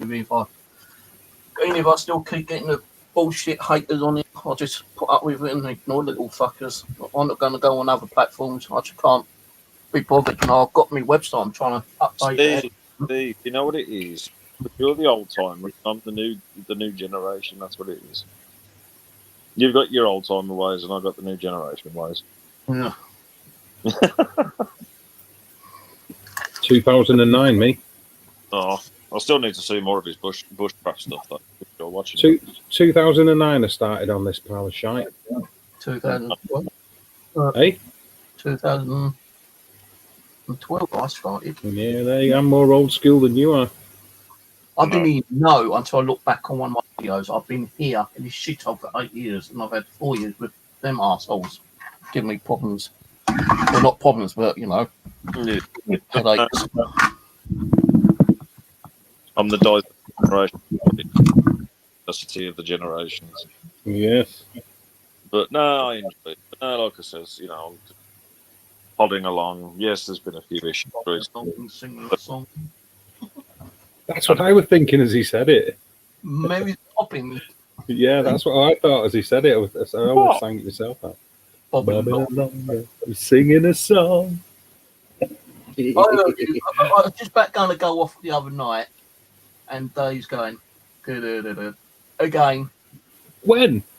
The other fucking night, when I was on your channel. I've been getting early nights in here because I'm. Hey, it's an addiction thing, Steve. Trust me, I've started getting counselling. I'm still getting caught. I'm still waiting for the call. I was supposed to have gone the 28th, but they never rang me on Friday. Steve, so Steve, it'll happen when it happens. Don't worry about it. I know, but I'm just saying I've been getting early nights because I was expecting a phone call any day to let me know when I'm supposed to be going. Right, so I'm going to bed early. I'm not been staying up late. And even when I go to bed early, I seem to keep waking up.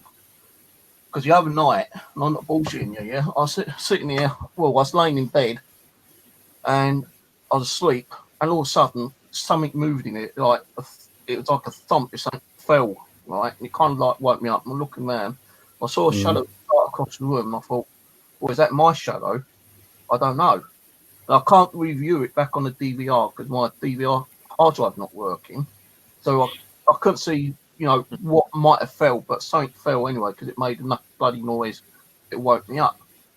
So I went back to sleep. Then again, something woke me up a bit later.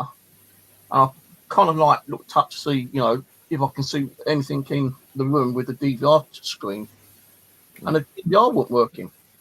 My power supply, the whole power supply had gone pop. Well, not because it just died on me. So I'm sitting there fucking morning with another power supply. Well, you know, to be fair and to play devil's advocate, with the way everything's stacked up, it's not surprising that things can fall and bang on the floor, Steve. Also, on top of that, the power supply, the TV thing, the DVR has been on its way out for a long time. So just logically thinking about it and prosaically thinking about it, there can be many reasons why you experience what you experienced.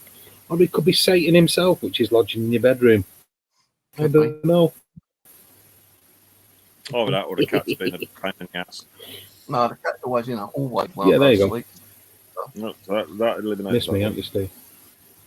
But I know the other night, I went in the kitchen and I've got 2 packages of Christmas cards sitting on top of the fridge freezer, right? Yeah.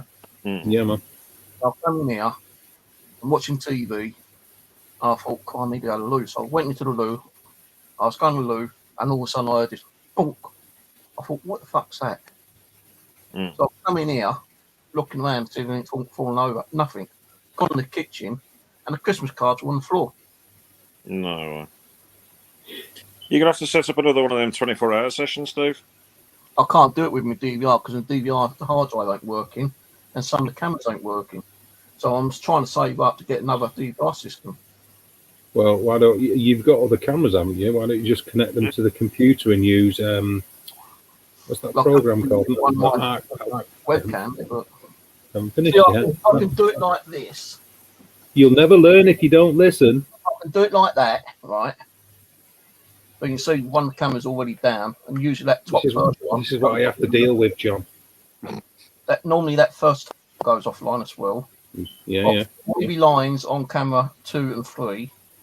Yeah. I think we working okay. It's 4, 5, 6, 7, 8. Yeah. So I can have it like that. But I don't.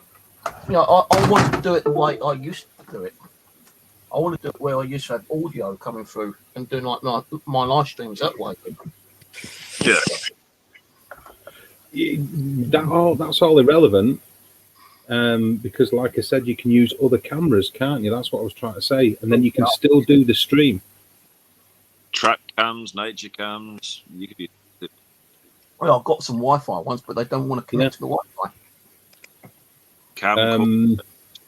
These Yeah. are, What's it called, that program? I'm trying to think of the name of it where you can. got 2 of those.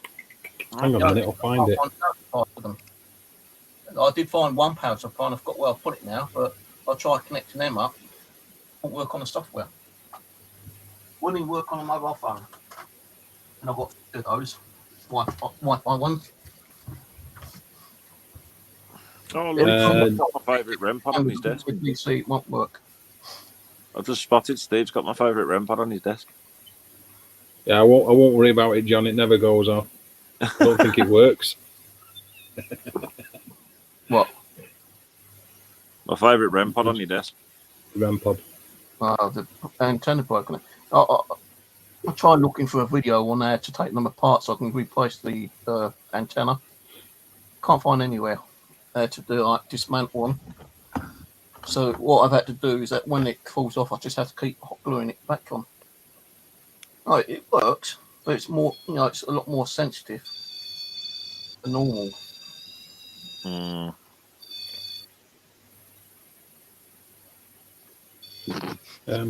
John Carl says hello, by the way. Hello, Carl. Yeah, the joys of working off your mobile phone. You just can't see shit all. Well, at least you're still being it and doing it, aren't you, brother? That's the main thing. Well, it's because it was a very nice little investment into the new iPhone. So, I always knew you had a few quid, you. no, it's just a contract. But now I must admit though, when it comes to the new iPhones, it's the 12 Pro Max, I think it is. The camera quality on it is ridiculous, and I mean absolutely ridiculous. It is so cool. Yeah, I mean that's what this is. This isn't even a web. This is just the phone cam. And that's just the front one. So how crystal clear it is, it's scary, absolutely scary. Plus, you get free editing software on it. Oh, that's always a bonus. I know, man. You got a free movie editor on it, so I can still do them on pre-records as well, and I don't have to pay a penny. So what That's always you did yesterday, Dave? When I come on said hello. Say again. When I come on said hello yesterday on your live stream, the video's not there. No, because I'm removing. I'm going to do live streams so I can have the laugh and the crack, and so people can join in and all that shit. But what I'm leaving up is just content, because they can watch what I've got to say when I'm being normal, if you like. Because I don't really give too much of a shit about YouTube. I'm not that bothered about the live stream. I do the live stream so I can talk to the people that I consider my friends in the side chat, and that is all I do it for. I do it for them because I enjoy their company. I think they're a great bunch of people. They make me laugh. It makes me feel happy. So I do it for that, and everything else is irrelevant. So when the moment's gone, I don't mind taking it off, because I'm not about trying. The monetization thing was just a giant pain in the ass. It's been nothing but a ball ache, I appreciate people donating. I appreciate the membership. So I do it for them. I do it for people for that. So the lives, because I'm just generally chatting and having a laugh with the people in the side chat. If somebody watches it months after the event, they don't get it because they weren't there on the night. You know what I mean? So it's pointless leaving them there. I mean, to be honest, I do see what you mean about the monetization thing, because I think they brought in this whole new thing that if your views drop or your subscribers drop, they remove your monetization because you're not sort of up there again, and it is a bit of a ball ache. But don't get me wrong, because even on the sort of there's a couple of.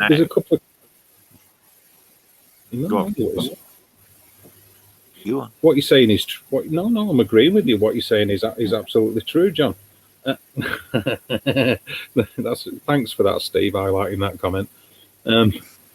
No, I'm not normal. But Ulrich just said, it doesn't matter if you have 150 or like 15,000 subscribers. It's true, and it's like I was saying to John before. It's usually the same kind of people that come into the streams that are your friends anyway, and I kind of do it for them. I just see it as a reason to hang out. But even then, I mean, TikTok hasn't exactly made it easy for monetization through them.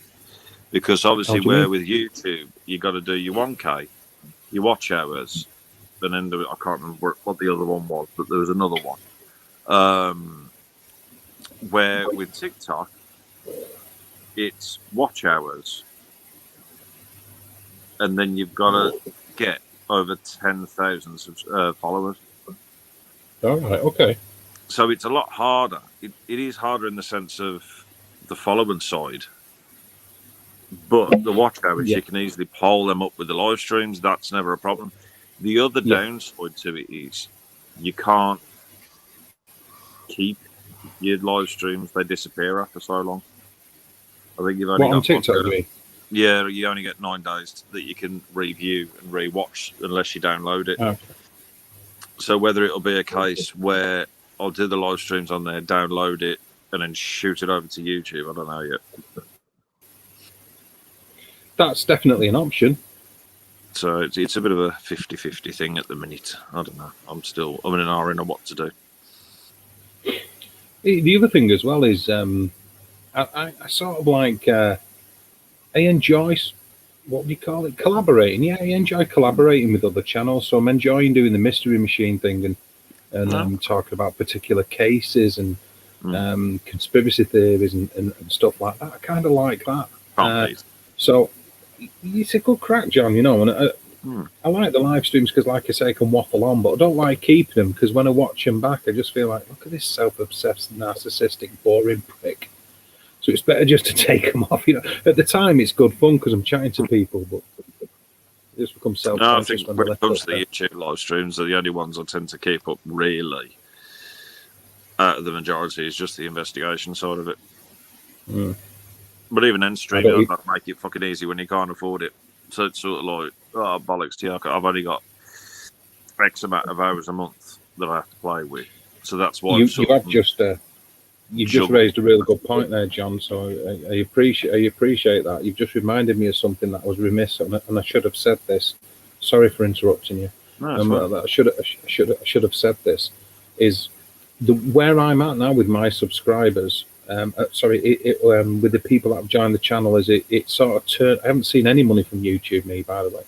But in theory, that will pay for me to afford. I mean, I can afford StreamYard, but it means I get StreamYard for free when the money starts to come in. So that's why I do the live streams because I'm getting StreamYard for free when I actually get some money. Well, that's all right. Monetization. I won't go monetize my channel, but you're giving people what they want in their content, you know, nice big something back, and they help you to continue, you know, doing your live streams. As you said, you know, StreamYard is like £20 nearly. So that's StreamYard. You can go on there and get more content if they like it. If you're going to be boring or not, which I am after time, but at least I'm there trying to do, you know, something for them. It's not so much for me going on there, you know, and doing all the paranormal all the time, because we do need a break out of it. But like you said, Dave, you need to have that little downtime, have that little bit of laugh and joke. And I do it for people to come in and just have a chit chat. Oh, yeah, definitely. Yeah. You know? They don't have to sit and listen to me blab on or, you know, listen to Ghostbox, you know, because I see quite a few times they just like talk between themselves, and I'd like to do, you know, talk between themselves. So well, this is why I went on about the collaboration thing, Steve, because I did see that myself, and I have noticed that myself. But you start like when there's a few of you, like obviously there is now, like us three are chatting. There's more for them to jump onto and join in with than just one person droning away. Yeah. And soon it'll be two, because I've got to jump off in a minute because my phone is getting remarkably warm. You do what you got to do, John. You're good. And it's always a bit concerning when a rather expensive phone starts heating up. Oh, yeah. At least it's not a Samsung, so it won't explode and blow your face off. I did try out the new Samsung, to be fair. The only perk to that is how much you can zoom in. But that's the only perk to it. The rest of it is just so much, you know, it is very similar to the iPhone, so I just stuck with the iPhone in the end. Yeah, I totally understand that one. I'm going to pick up on that, actually, Sophie. Yes, you do. You're a proper little stand-up, aren't you, girl? You should get a job on the telly as a lamp.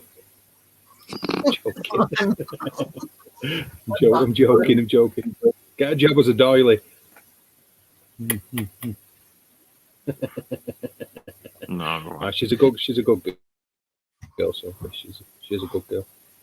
but no, like I says, I've got to toddle off anyway and get this phone charged up and get it cooling down a bit.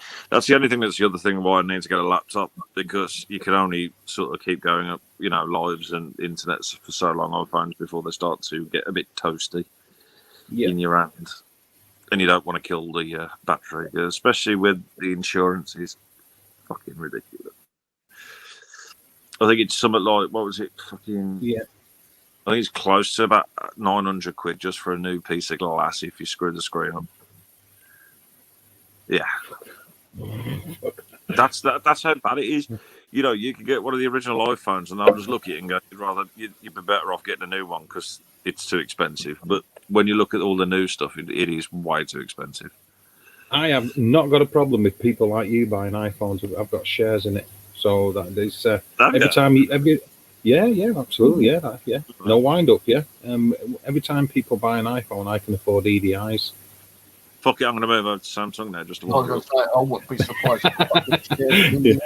Well, I'll start advertising, so they can go to other websites and buy them, and I'll let you know who's bought them, and you can give me a percentage off the next one I buy off you.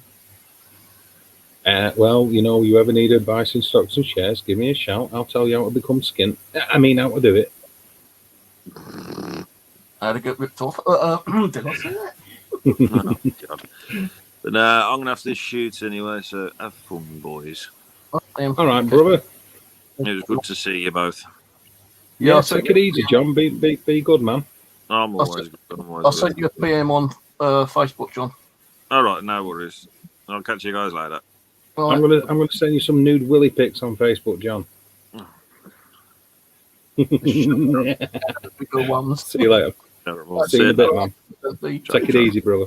Bye. See you in a bit, man. Bye. So, yeah. So it will arrive, Steve. You just got to keep the faith. What? Your VDI will arrive. You've just got to keep the faith. I'm not holding my breath too much longer. I know it's a good piece of equipment and cheap, but sometimes you get that feeling thinking that are they fobbing you off? Are they ripping you off? They're going to refund you. You don't get it, kind of thing. Are they going to say, "Oh, sorry, the equipment got lost in the post, and we got to wait again for another 3 months," or some other bullshit? I've got things on my mind anyway, so I'll give it a month and see what happens. Going here in a month, I'm going to fucking just take my money back. I see that there are people sending them on eBay for. No, the thing is they'll become like any other piece of paranormal equipment, right, Steve? I will say this to see if this helps in any way. Pretty soon, they just won't be around. They'll just become more difficult to get. Less people will have them. There isn't that many people that actually have them. If you do searches on YouTube to watch videos, there's, you put a search on for the K2, there's millions of videos of people with K2s. It's not the same with these. There's a few, but not many. CCTV systems, DVRs are going to be around all the time. Yeah. It's a totally different animal than the EDI. And when there's none left and they've gone, all right, you might not miss it, you might not give a shit. But I know what they want like, I know how they work and what benefit they are. At the end of the day, it's difficult to prove anomalous things happening. Like, I said before, it could have been something falling over that caused the bang. It could have been this. I'm just saying it could have been. It could have been something else. We both know that. But if you've got equipment which can record that beyond just video recording, beyond just audio, where you can record changes in the environment You're talking about recording the things that people feel when they have a paranormal experience. It isn't just visuals and hearing people feel cold or people feel strange, or and it's giving you the ability to record that and to validate it, to be able to back it up. You can then match it up with your video and go, say for instance, that black anomaly you had on your CCTV from the other year, all them years back. If you'd have had a data logger, you can say, look, this is something that captured as an anomaly, and I know that you haven't tried to say you haven't made any claims that it's this or that, but you could say, look, I've got this anomaly of this dark shape crossing the CCTV on camera number 1 or whatever, and because I used this, I also measured a drop in temperature, there was a change in air pressure, the EMF spiked, there was a ground vibration, something was definitely moving because I've recorded all this. And the opportunity to do that is going to pass you by when they stop doing the EDIs. That's all I'm saying. Yeah, but does it also record the different frequencies on audio? Like, we got a frequency when we speak, yeah? Can it actually record, like, the audio, such as, like, we get, like, on an EVP recording? No, it doesn't record audio. So that's another thing that would be nice to have. Yeah, but you've already got audio recorders already exist. Yeah, I know, but what I mean is that it'd be nicer to tell you the audio frequency. Yeah, but that all that stuff's already available to you, because if you input any of your when you use your recorders, do you record in MP3 or WAV? Well, I use my Nokia, so I don't know. That's right. I think. Okay. Well, I use WAV. So you can analyze that in so many programs that you've got on a computer anyway. So you've already got the ability to do that. I don't know whether you use Audacity or whatever you use. I'm not sure what you use, but you've already got all that kind of technology. You've got I've got WavePad and video. Yeah, WavePad's good. Mind you, I don't use that much. That one because it keeps crashing for me. No, WavePad's pretty cool. But yeah, like, the EDI, the ones I've noticed that people have been using is the first version, because I was watching Kindred Spirits and Zach on his Ghost Adventures. Been watching quite a few of those over the last few days, and they've both been using the first version of the EDI, and I'm sure they said there's different kind of settings on there that they haven't got on the second one, which you've got. Well, what the different settings, because there isn't as much. It's a much more basic device. The first one, yeah, a lot plainer. When you look at the display, it's a lot more plain than the EDI Plus. I've only seen a couple of videos on the original EDI. I mean, it still looks a good bit of gear, but just a bit. If there's a more modern version, and you've already paid for it, man. Yeah, actually, if you remember, you bought yours a week before I ordered mine, I think, as well. 9, a little bit longer than a week as well. Yeah, a little bit. Yeah, maybe closer to 2 weeks. You ordered a third, and I said, I don't know if I want to get it on or not. It's the cost. Yeah. I looked on the websites and I saw it. I thought, because you was going to get one ordered for me through your mate, and I thought, fuck, I'll just get one. And I looked on the websites and I saw that one. I thought, well, $250. Good price. Yours was going the one. If I got one off you, your mate, it would have been about the same price anyway. So yeah, maybe they are coming through. I don't know. Just it is, a little bit of a pain waiting. Yeah, I agree. Piece of equipment. Yeah, I agree with you. It is. I get it. I totally understand why you. I totally understand why you fed up. Because I know the other week when I spoke to you about it, you said, well, you ain't going to worry about it. Comes, you ain't going to like, I thought, well, but, when you're spending big money out on something, I know it ain't big money, but it's for me, I'm not that kind of person. It's like, want something kind of straight away kind of thing. So if it don't work, then I can send it back straight away.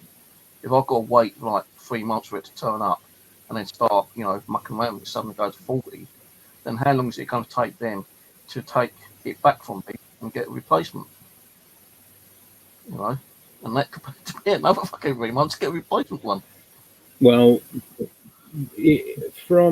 I'm not even going to go into too much detail about a particular tale, but depending upon who you're dealing with, sometimes it's just not worth doing it. It's just not worth sending it back. But you know, it's a good bit. It's a good bit of kit. You see, the thing, it's applications, Steve. It's applications, really, I suppose. Because for me, I'm not bothered really about putting videos up on YouTube about investigations that I do, because I do a lot of residential investigations in people's houses, and they don't necessarily want to be all over the internet.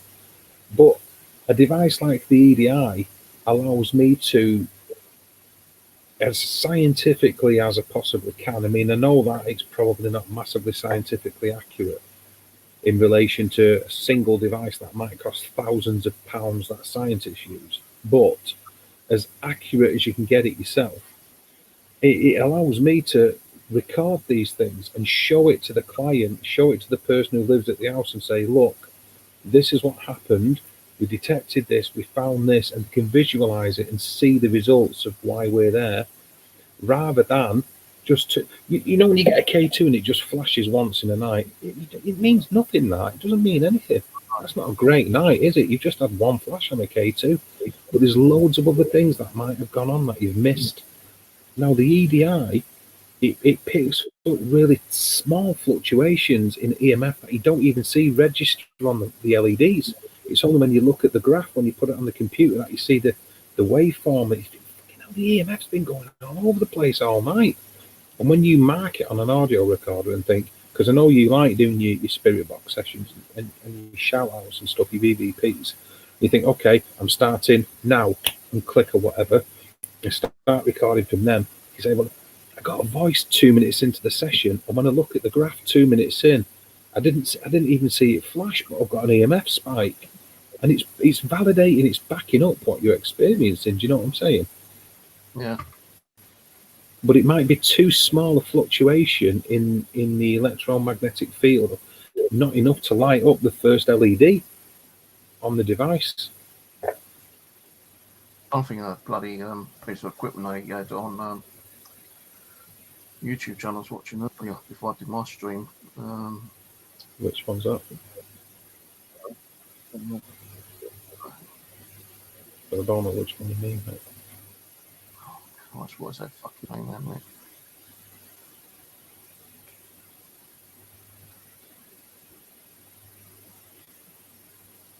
There you go. I don't know if you've seen it, but Carl said he had the same problem with a laptop he ordered, and it did turn up. It just took a few months longer. Well, it will, Carl. We're in a pandemic. Do you know what I mean? The post is all over the place, and customs and stuff, especially if it's coming from abroad.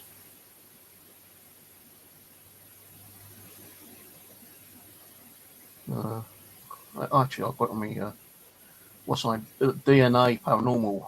I'm going to send one of my boxes to later. They was using a particular item, a bit of equipment. Okay. Yeah. And I found one on the Infrared website, and he was asking like £75 for it. But you probably might have heard it before, the Aeroflux. Yes, I have.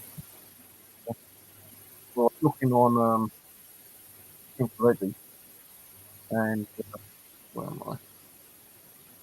I put it in private chat where I found one a lot cheaper. Yeah. All right. Yeah, no worries. I was looking on Infrared, and those answers 75. I saw the same device on eBay, and look at the price on that one. So I was thinking of getting one of those. That actually detects the air pressure fluctuations. And on their live stream earlier, it was going completely crazy.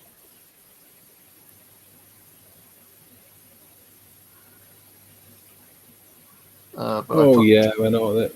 But you're gonna have one of them in the EDI.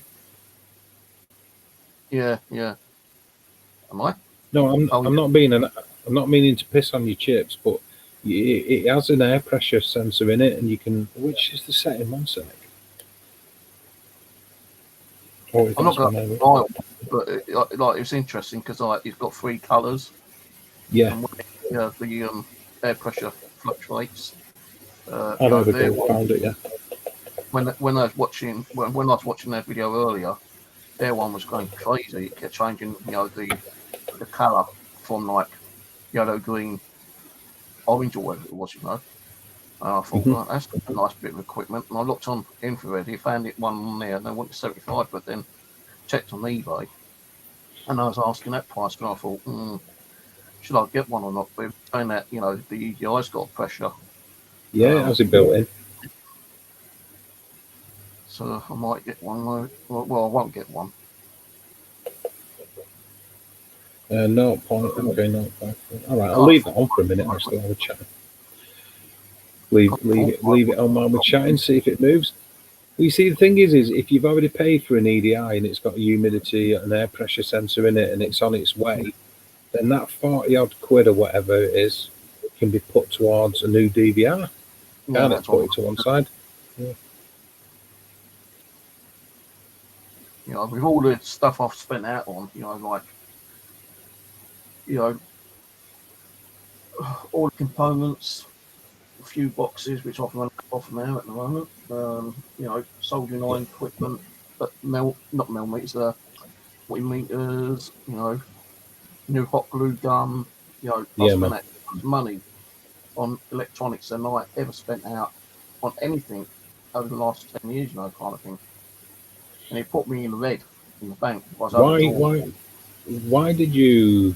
Are you just feeling like an urge to get back in it just for your sanity's sake, or what made you want to do it?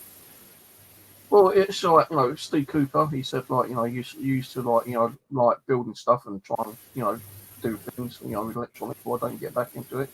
And I kind of thought it over for a little while, and I thought some of the devices which I have got a tendency to screw up and fuck up and break and needs to be repaired anyway.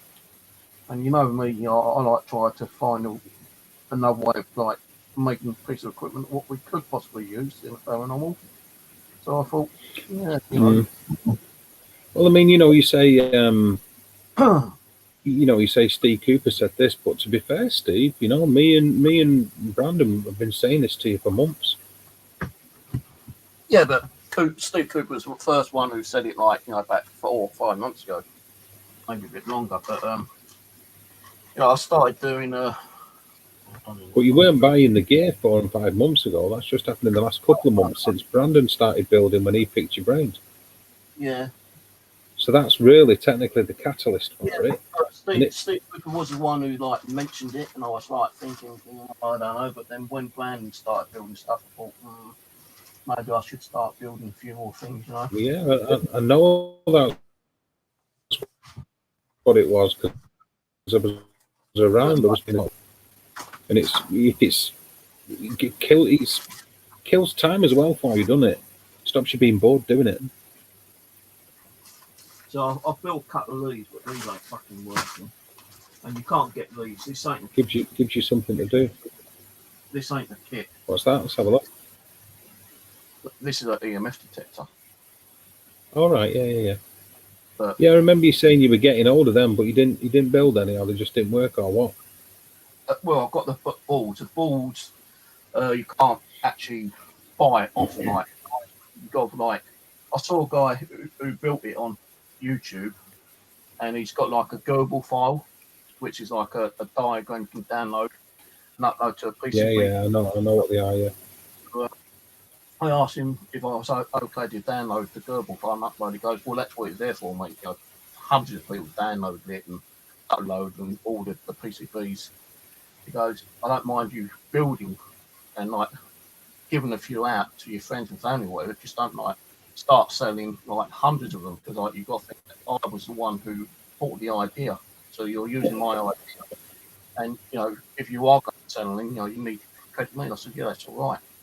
So I downloaded the Gerbil. What is he saying? He invented the? Is he saying he invented the EMF meter? No, he invented this version of the EMF meter. But it is still an EMF meter. But it's his design. So intellectual copyright, and that's it. It just looks like. Is it a kit? No, because you have to All buy. right, so you buy the board. You get the board, the Gerbil file board diagram. You upload it to a PCB manufacturer. You get them to pull out, and then once you've got the board, you've got to buy all the components. Now, it's like an antenna like I'm using at the moment, but you can put a normal telescopic antenna on there anyway. Now, the fucking thing will come off, but it does work. But the two bottom work, and I've gone out and bought every component that he was using on his specific video. But like, if you're using a K resistor, 1 meg resistor, like a 22 puff capacitor, you know, like you've got two little capacitors that you've got. Capacitors there, you've got like 10 LEDs. I even bought the original type of like trimmer pots which he was using. So, you know, this all cost money, and I thought, well, you know, and I bought like 10 boards, and I've used 5 already, and they're still not working properly. And I've gone through everything, you know, I've gone through his video completely, making sure that I'm using every component. Now he's done it, I don't know. I've even gone out and bought the 3.7 volt rechargeable batteries what he uses on these ones. Yeah. I don't know why that doesn't work. But there's another one he had, which was a detector. It's like built. And it kind of works. It doesn't have sound in it, but I've put it in with the drawer. I think I'm going to start digging that out again. But static detector, and then there's a UV meter, which he's made, and I've got boards coming through China for the PCB company. I've only ordered like 10 boards, and that's like sound activated kind of device, and it brings up it makes the colours changes on the LDC, but it's not a normal LDC. It's like one of those bar type LDC display things. So once they come through, I just got to make sure I've got all the components, and if I ain't got all the components, I've got to buy the components to build it, which is more bloody. Well, I don't know any, you know, like you said, if you're doing it because it keeps you busy and keeps you occupied and keeps you sanity, then you've got to look at it as being a hobby. And I don't really know that many hobbies that don't cost money, to be fair.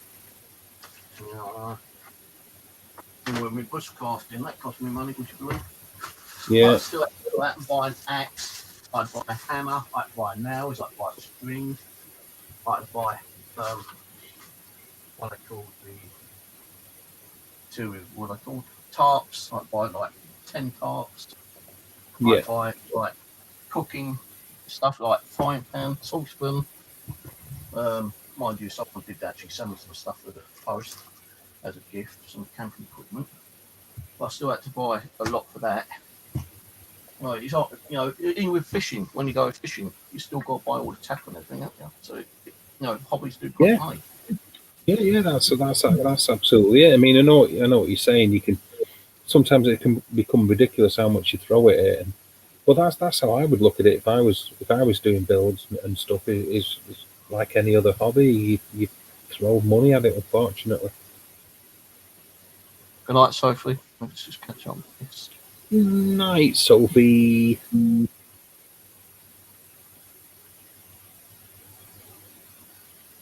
Yeah, you already answered that. If you want to come back up, John, you can come back up.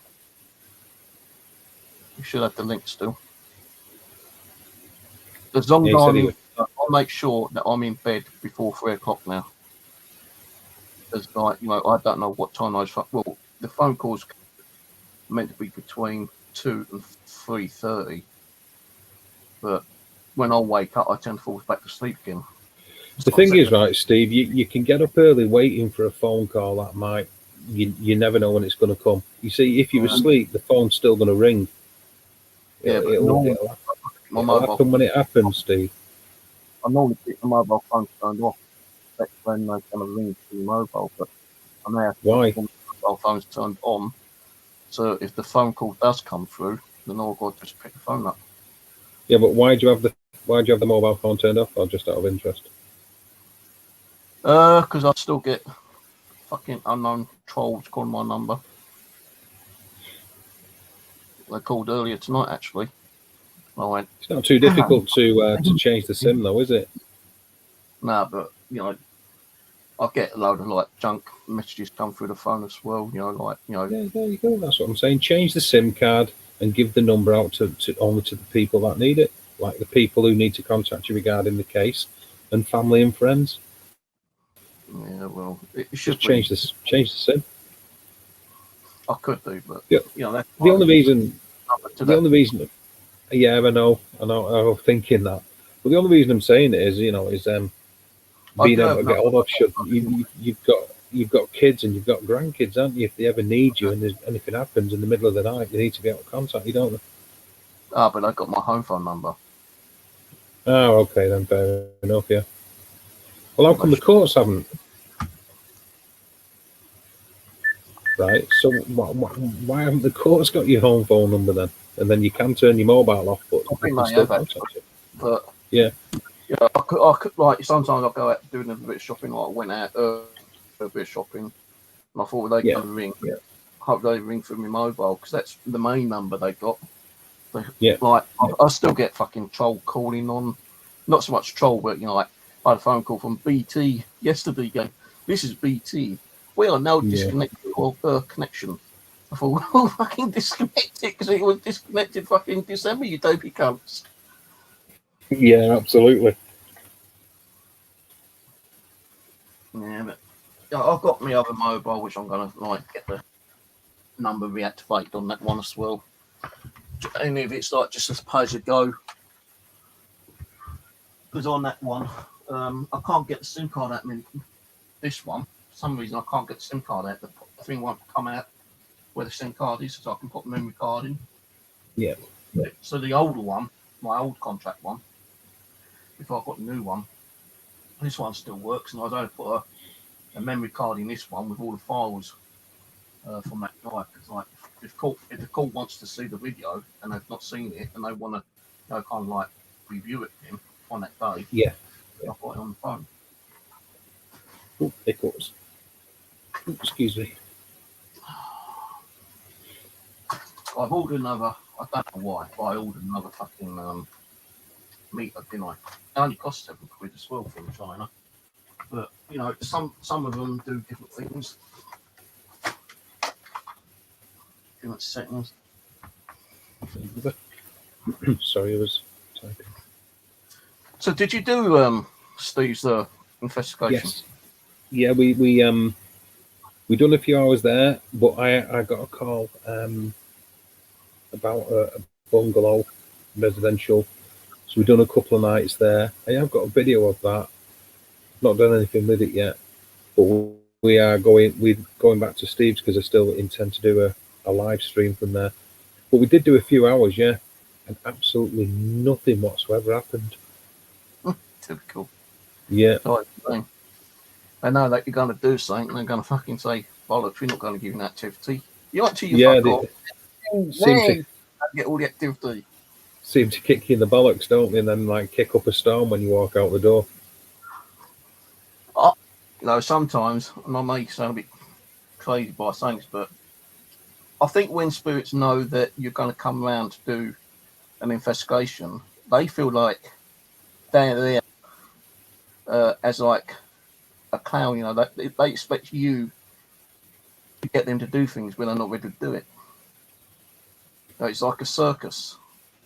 You expect them to do like tricks, and they don't want to do the tricks. I think, you know, if you obviously if you deal with spirits, then you're looking at a sentient energy form is different than obviously a ghost, which is, you know, just a residual energy, in which case it's going to go through a preset series of events and stuff. But it's one of them, you know. Sometimes I think the stars have got to align, as it were, and that the situation's got to be right, the environment's got to be right. You know, and I know a lot of people say they can come whenever they want, and all. I don't think it's quite as simple as that. Otherwise, we would have had complete 100% empirical proof years and years and years ago when photography was first invented in the mid 19th century, and we haven't. So I think it's a little bit. Yeah, they can, but the circumstances have to be right, and more so for equipment to pick them up, because I think people see and experience more than we capture with devices. Do you know what I mean? Especially visually and with hearing. I've noticed on a few videos that people are going back to the old Polaroid cameras. Yeah. Because with the Polaroid, you can't really manipulate and fake that, can you? Really, not like a digital camera. You can, but it's not as easy. Well, I've watched a few videos where they've been using. I think old Zach Baggins was using one on one of these videos where he's like being partially possessed by a negative spirit. Oh, I'm sure. Yeah. Mm. Is there an investigation that goes by where he doesn't get possessed by a spirit? You know, I saw one the other day when he was doing. Who was that other guy? The one with the beard. Sorry, Steve. Which one? The one with the beard. His partner. Aaron. Aaron, yeah, Aaron Goodwin.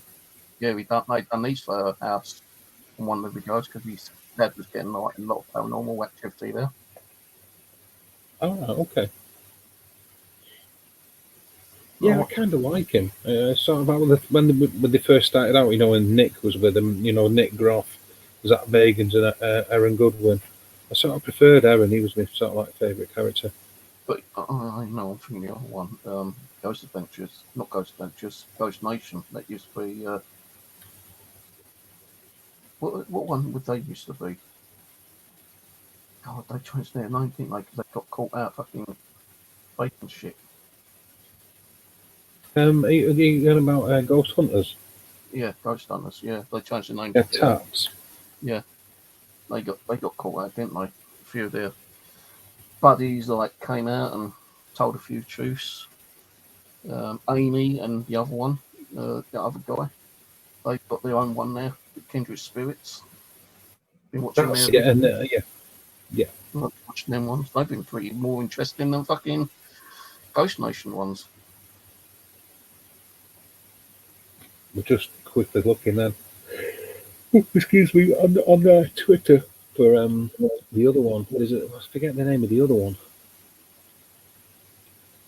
It's the other one what Nick Groff's in. With that lass, that girl, that woman. No. I can't think of the name of it. They've done quite a few invests over him in the UK as well.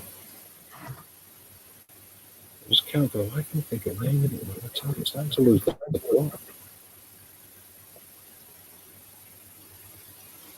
plot. Yeah, with Nick Groff and that lass.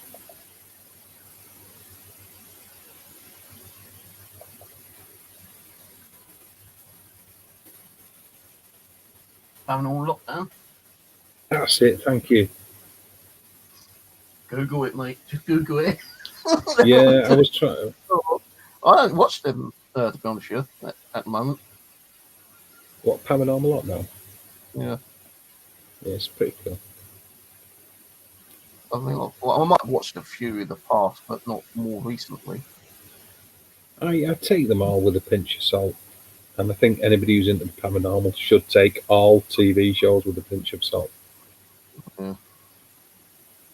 But for entertaining, it's pretty good. It kills time, doesn't it, Steve? Yeah, when you ain't got nothing else to do. I sit there and watch videos. I watch them until I go to sleep, and like if I see one I know, I'll just pop over and say hello to them. And if I can't, keep awake much longer, just bed. And I have been going to bed a lot earlier over the last few weeks. I'll be honest with you, I don't know what happened, but I have missed us not streaming together. Steve, I don't think anything has happened. Not as far as I'm concerned, not that I'm aware of. I just think, you said you wanted early nights and you was doing your bushcraft, and I just cracked on doing my own thing. I'm not aware of anything going on. It's like I said, when you come in, I mean, I appreciate when you pop in and say hi. I mean, that's good enough. That's good of you to do that. But normally, by the time I finish speaking or finishing what I'm saying in response to the people in the side chat, you've said goodbye and gone again. So, and I've not been rocking a lot of Facebook. Even Matthew and Brandon haven't been on because I've been, been back at work and doing things and what have you. Yeah, I know he was on yesterday, Matthew Ronnie with you for a while. Yeah. I was trying to plug something off. I'm fucking tired. I put the alarm on for whatever time I wake up. And if I still feel tired, I'll put it on for another hour. So I can sleep another hour. The other night, I went to bed around about 9 o'clock. And I did not get up out of that bed till about 3 o'clock in the afternoon. I was so fucking tired. I don't know why. I'm so bloody tired. Now I just like stay up as long as I can. As I start yawning, that's it. I get the kind of bed.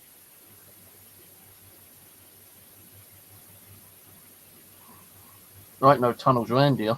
Europe. What's this? Traveling RTC roads from 40 years ago the half finished. New discoveries are ahead. The USA Ram House. State house to ashore. So you strike catching EVP walking through a tunnel. Let's say there ain't no tunnels around here. No tunnels around here whatsoever. Oh, I have. I'm muffled. Just refresh.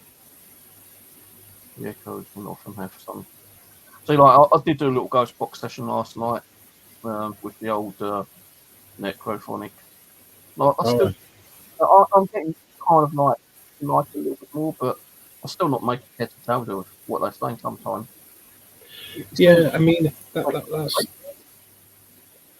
sort of like all the more reason to like record it and play it back afterwards with some filtering. It can be a bit full on necrophonic, but you sort of the more you use it, the more your ear becomes tuned into it. So I don't mind it. I think it's got its limitations, like any of them have, though. But I don't know if you know about this, but I'm not putting it in side chat, but a few people already know about it. But I'll put it in private. Okay. Yeah.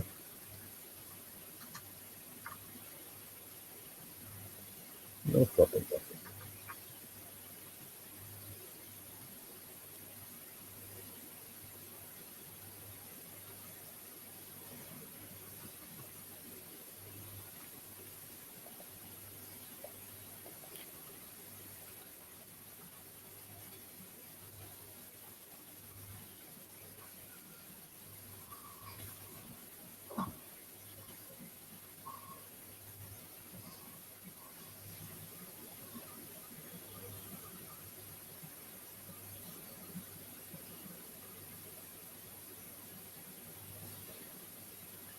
Did you know about that? Yeah. I was messaged on side chat the other day saying, check your Facebook. And I checked it and I thought, do I need to go on Facebook? That's when like people fucking start messaging me left, right, and centre. I went on there and I think it's Jackie who told me. I can tell you who told me actually. I haven't seen it. Right. Coming up in chat.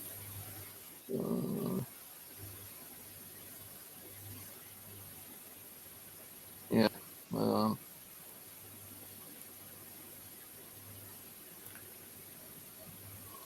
Right. This is what I was sent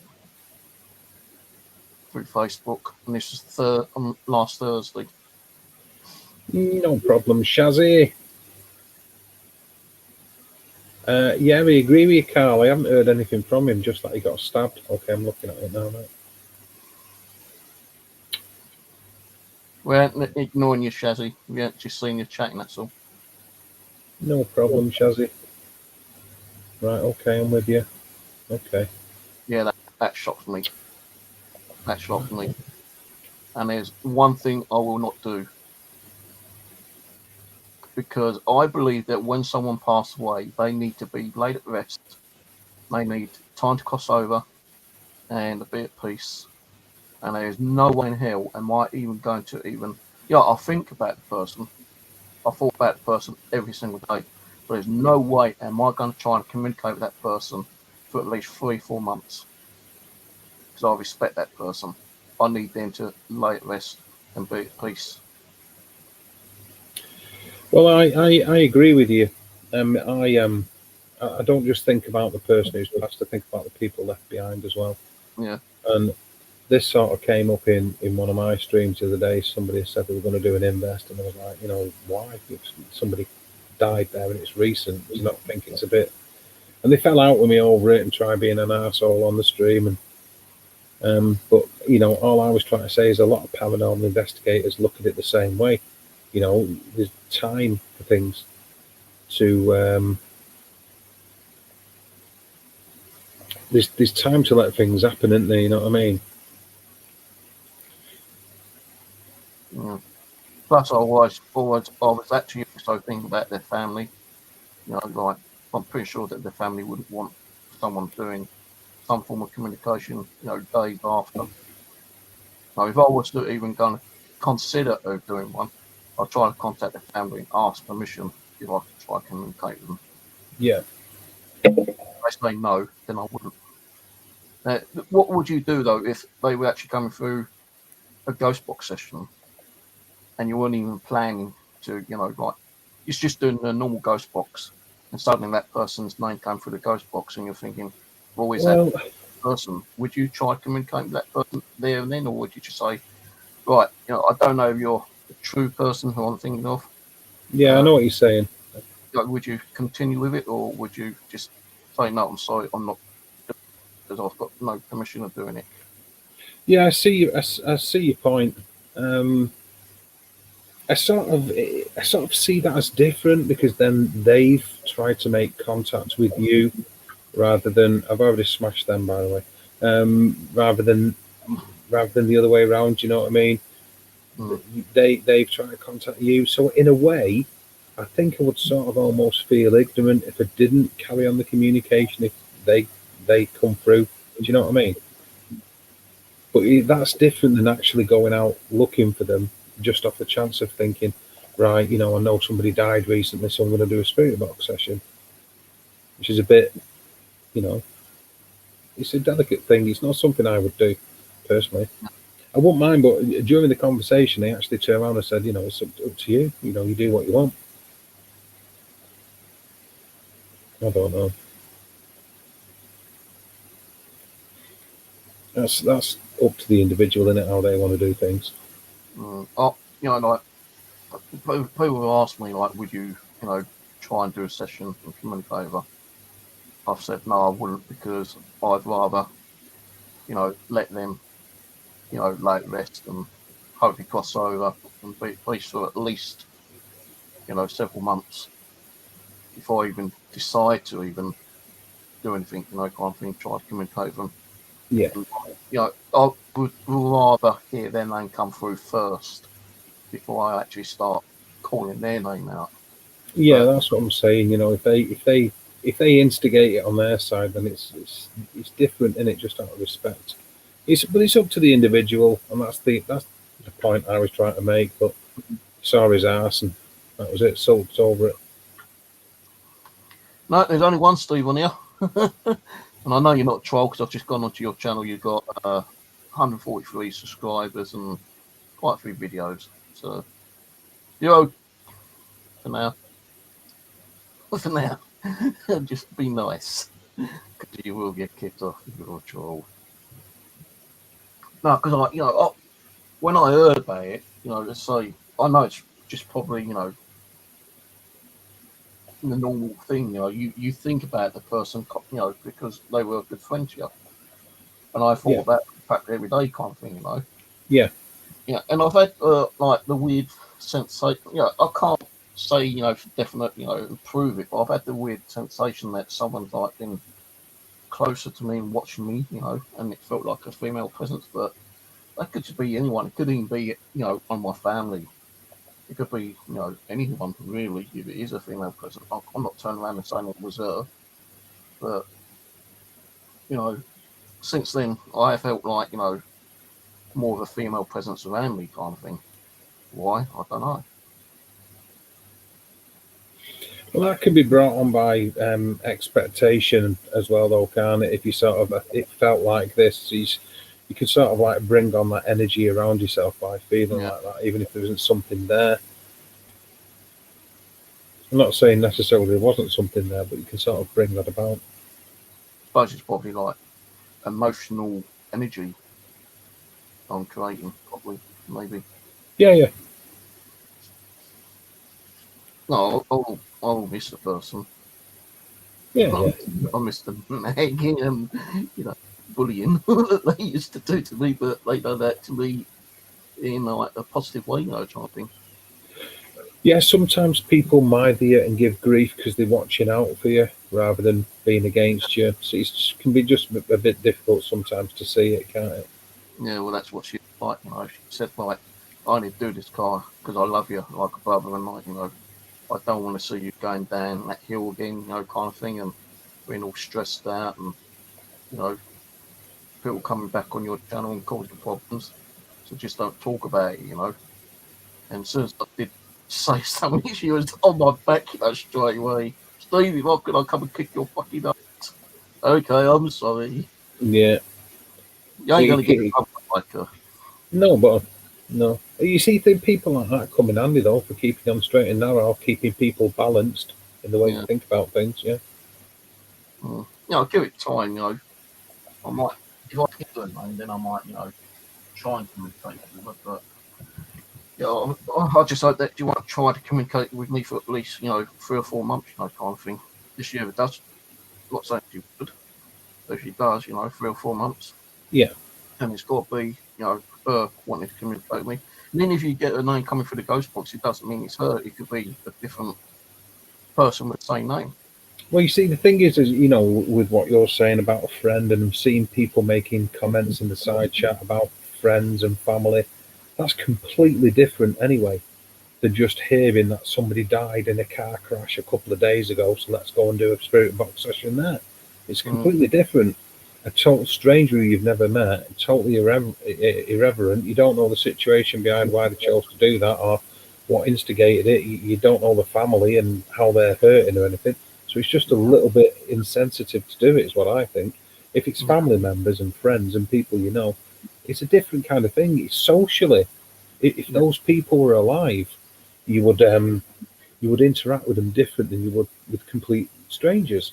And it's the same thing when people are passed on. It's just, you don't know these people.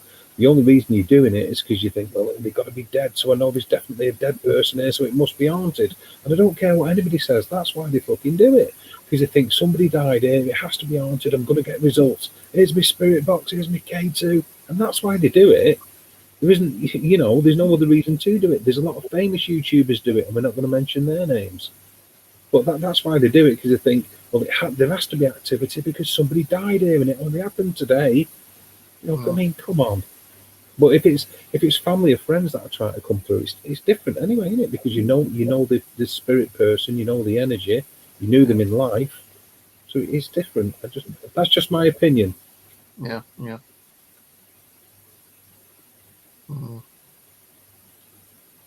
No, as I say, a few people have asked me, would I try to communicate?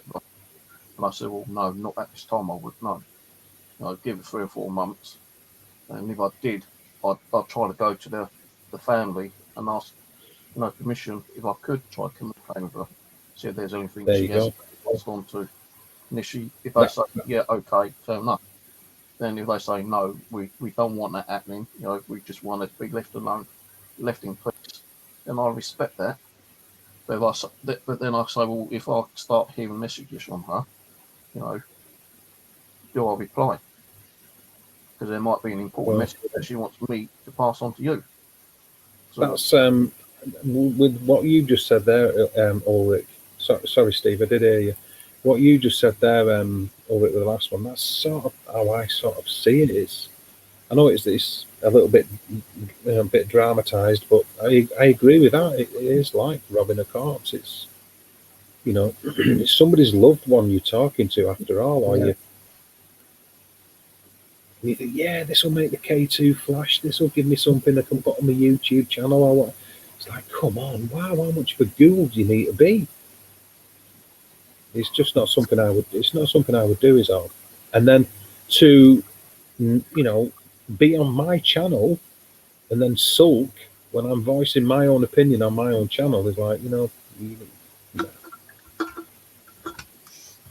you're in the wrong place for that. But yeah, I did say it's up to you what you do. It's each to their own. It's, everybody does what they want. It's up to them. That's up to the individual. It's not something I would do.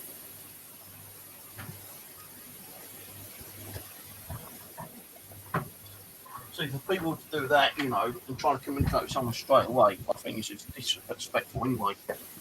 I won't say the person's name, but Mr. H, who's quite famous in those boxes, he tried. I know what you mean.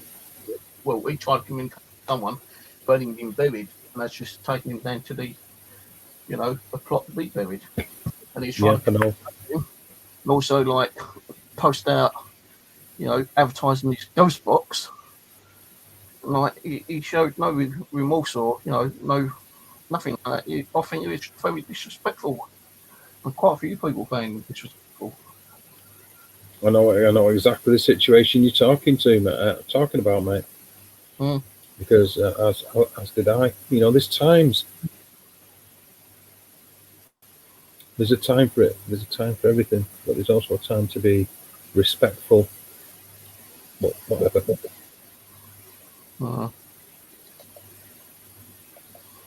The same sort of people that take offence when you pull them on these kind of things are the same kind of people that have been doing paranormal investigation for a couple of years because they've watched a few TV programs. You know, it's like whatever.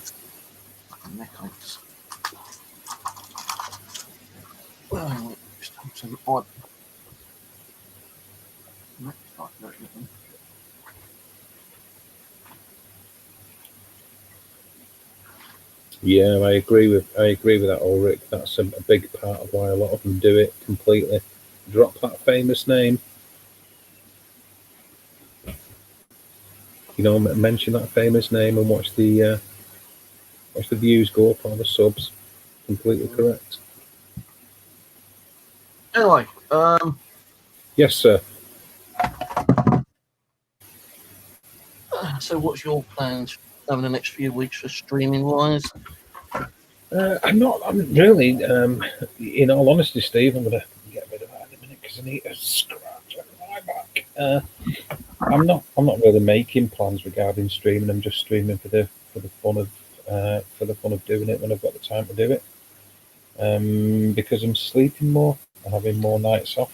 Because, as I said to John earlier, when you nipped, I forgot what you nipped to, but you went off for a second. I said, you know, to get up the watch hours of streaming nearly every night for hours and hours on end, and it just becomes too much.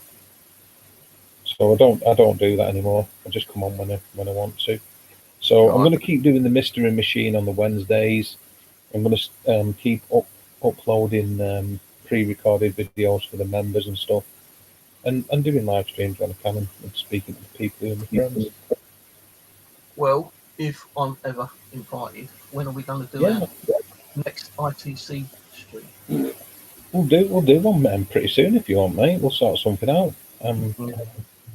Next few days I'm kind of busy, but we will do something. I'm up for doing one if you are. Yeah, I'll probably wait until after the 9th, because then that is the deadline, you know, the end date. Unless like they decide it's going to be on the 9th court case, then it might roll over to like 10th, 11th, 12th. But all right, we'll play it as we see it then. Yeah, but yeah, no problem. So only about a week or so away, we can do that. Hope you might get my EBI. Yeah, fingers crossed it'll turn up for you. It's flashing on and off. Say again, sorry. My camera keeps flashing on and off. I don't know why. See that? Yeah, I did. not even touching it. That's another thing that's been going on with my blood light. Sometimes I've noticed that when the camera like flickers on and off, or the light suddenly like changes, like a different.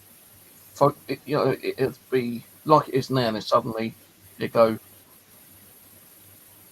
Yeah, I'm seeing it now. Doing darker and lighter again, kind of thing, or it go Yeah. even more lighter than darker. Yeah, I don't know what's going on. it's bollocks. That's what's going on.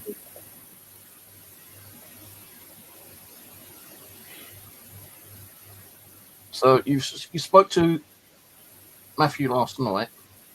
Briefly, yeah. Random. When was the last time I spoke to Brandon? A few weeks ago. He's been fairly busy and just cracking on with his own stuff. That's a good point. I reckon it's got to be a couple of weeks ago now, mate. Oh, Ghost Watch. Let's go, bluff. Yeah, I don't know why. Hello. Can't tell you why it's glitching. It does its time to time. Yeah, it has a mind of its own sometimes, Carl. Steve's camera. It's not the first time it's done that.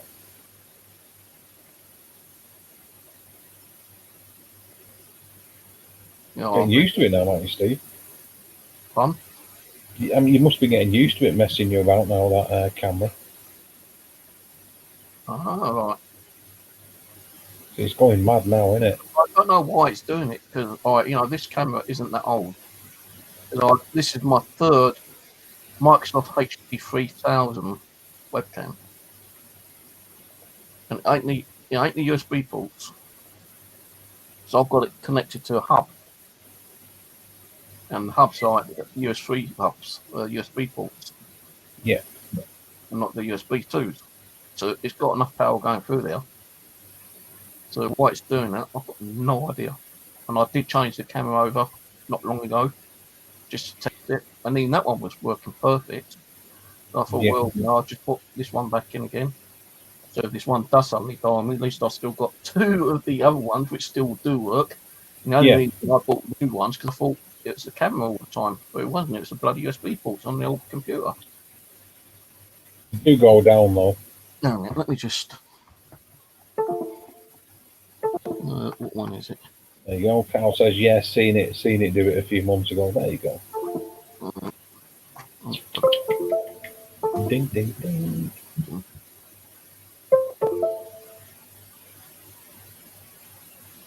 All right, see if it still does it. So because the microphone's coming through the blue ice, the round one, not the long kind of scar one. Yeah. So yeah, I use well, you can sort of see it there. I use the Scarlett the Focusrite Scarlett USB interface, and then I'm using a Rode NT1. I sort of like I weren't sure if you'd seen it there, Ghostwatch. Hello. Get rid of that. I'm not a big fan of the USB attachments for the audio, but then Blue Ice was supposed to be good mics, and the Yetis or whatever as well. Yeah, that's what the Blue Ice one. I've got the Yeti one over there. Yeah. Up there on the top side. Well, I used to use that one as well, but that suddenly started for me a little bit of a problem, like disconnecting from the USB. So I took one off and found that the small round Blue Ice one started working a little bit better. Because with the Yeti one, you've got those controls and you've got to keep fucking getting the right settings. And I could never get the right settings, so it can't piss me off. Mm-hmm. So I thought, I'll go back to the normal Blue Ice one. And that should be okay. These things are sent to trials, brother. Look at that. No dents in that mic yet, Dave. Budgie, but no, I've not been headbutting the microphone. Well, hang on a minute. I'll show it you. There you go. It's still intact. No, I've not been headbutting it yet. My connector isn't even connected to the computer now. I could connect it, but that light bulb I bought, the multicolored one. Yeah, man. I had to take that out and put it back over. I've left it on the side because the the software on the phone just kept closing off all the time. You know, not all the time, but losing connection to the actual Wi-Fi or the Bluetooth to the actual bulb itself. I had to keep turning the bloody software off and on, and going into the settings to reconnect it again to get it back up and running. And when it did connect to the damn light bulb, it still like changed the colour sometimes. You know, I just up with it. I should have bought the one with the proper remote control and not the software. But you know, you get cheap enough. I'll probably start it again later. Maybe I don't know. What did he stand you at? About 15 quid or something? 10, 15 quid. Yeah. That's not too bad. I should have 10 million colours on that one. 10 million. I like fucking bollocks. But what? I mean, nah. 10 quid I paid for my one.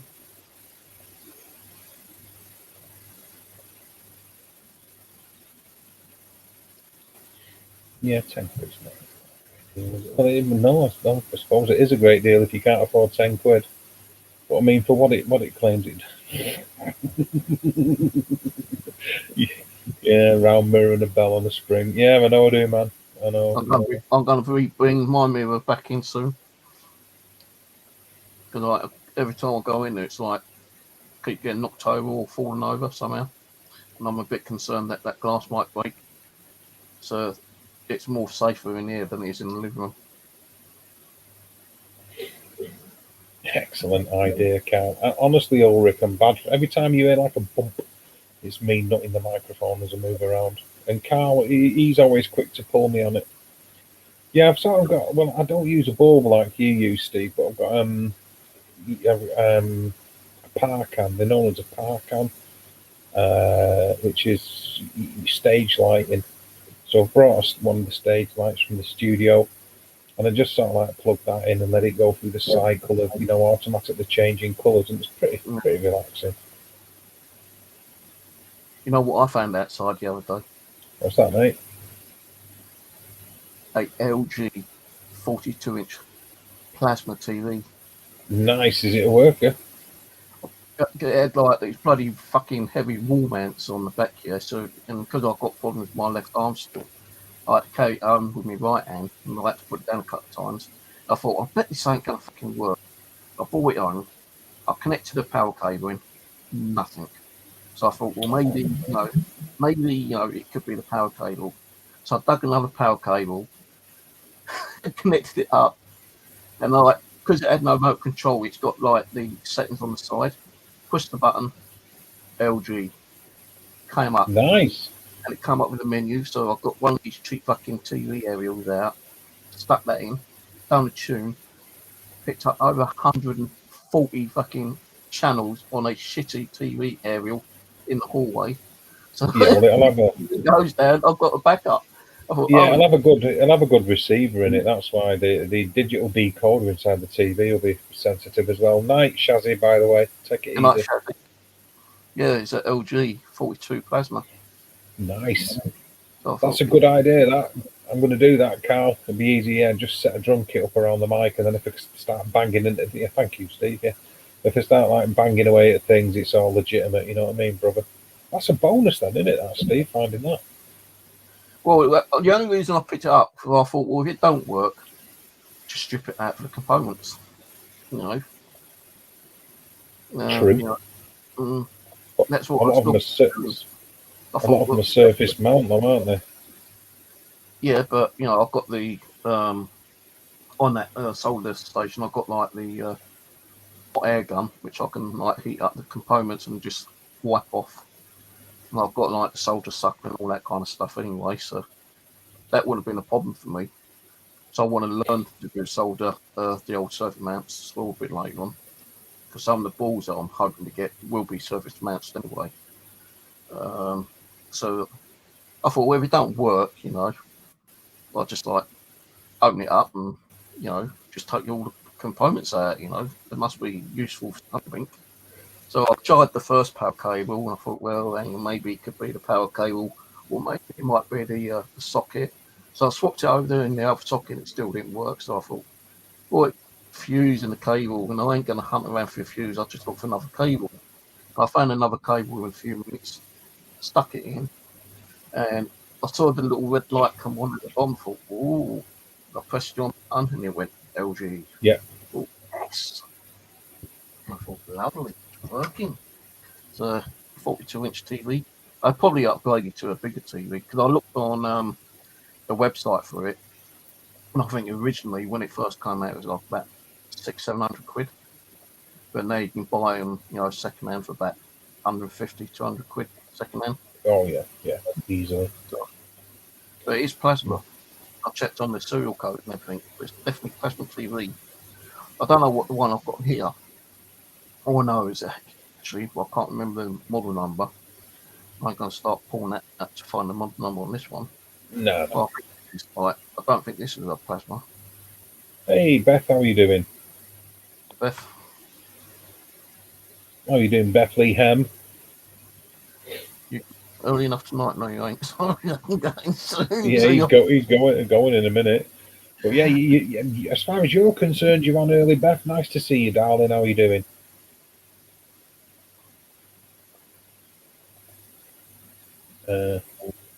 Oh, thank you very much.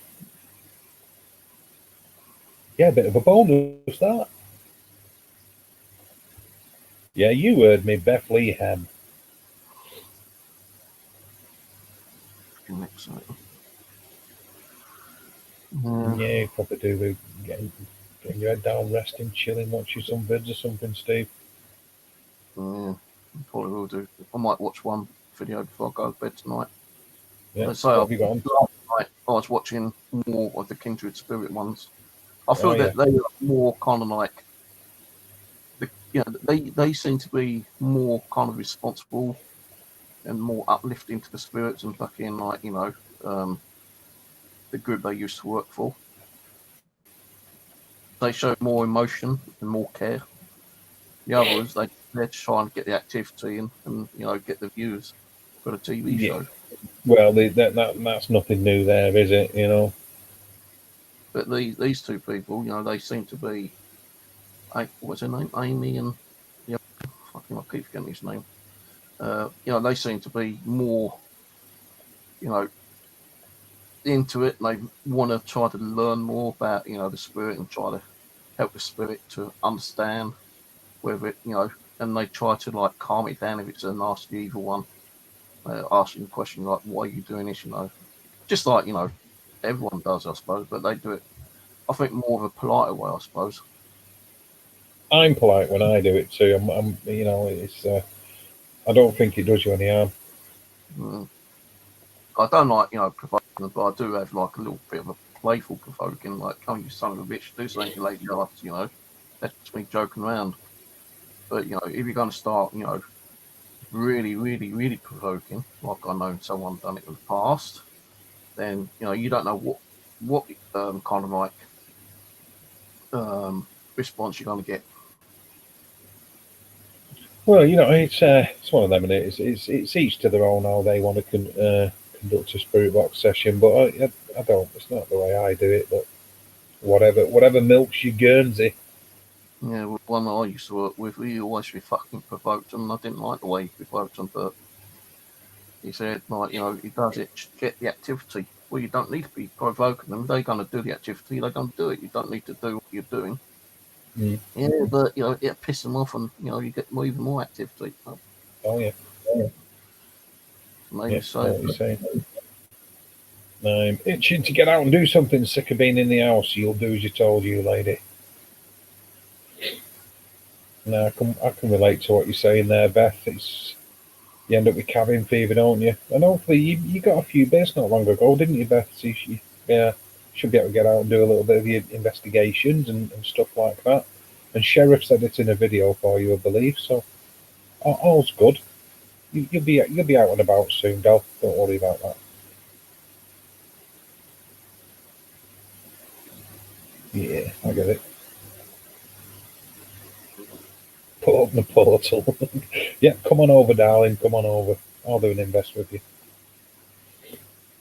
Yeah, he did try to invite me and John over to do an investigation. If that's, I'm pretty sure that's a joke, but Yeah, I did actually, didn't I? I Yeah. know with me, he's invited me a few times, and I know for a fact he wants to get me into that asylum, lock me up in the fucking one of the cells, and leave me there overnight. Yes, I The do. only piece he's going to get is me screaming my ass off all night long.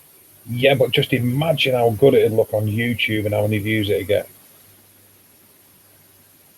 Is that all you're worried about? No, nothing could be further from the truth. I'm not bothered about YouTube. It's just good hanging out, chatting to people. That's what I said to you before. Well, you'd like it. You'd like the location. I'd do it. Well, come on then, Beth.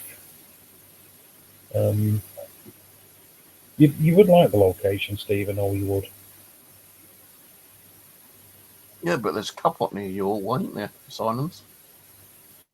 I beg your pardon. Sorry, there's a what? I'm sure you got two up near your way. Oh, yeah, and abandoned hospital.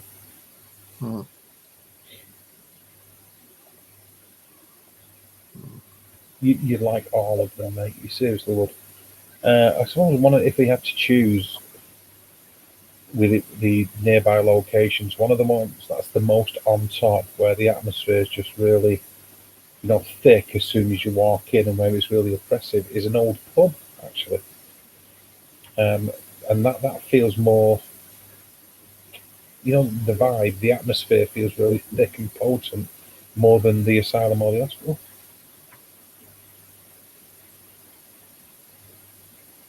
I'd love to take you there and lock you in. I mean, I'd love to take you there. So one day, if I've got the money, I'm going to turn around to you one night when you and say, "Oh, Dave, I've got the money. I'm going to come up and visit you." You're going to say, "Okay, Steve, let's go around this. So we'll take you around the asylum." And I'll think, right, okay, well, as long as you buy me a nice bit of coffee chips before we go, then... Hey, mate, you don't need to worry about that. The first thing on the agenda will be get something nice to eat and have a chat and a chill and all that, and then all joking aside, go there and do a decent invest, get the equipment out and absolutely smash it with loads of camcorders and maybe live stream it so people can see it, or pre-record it and just have a good laugh. You'll enjoy it. It'll be good. Oh, yeah, I'll enjoy it. We're live streaming. Guess what we're going to do to Steve? Don't tell him we're going to... Yeah. You like the Evan Goodwin and the Nick Groff, that's what's happening. We said to him that we've got a nice little place where we can sleep, and he thinks he's going to be sleeping in my house tonight. No, he's going to sleep in his cell tonight, and we're going to have a camera on him, live streaming all for the night, so you can sit and scream his ass out and probably drop down dead of a heart attack. Yeah, but you'll still enjoy it. Yes, Carl. How do you know that? Sorry, Steve. How do you know that? But yeah, there's a few care homes and that where I'm at. You stalking me, you.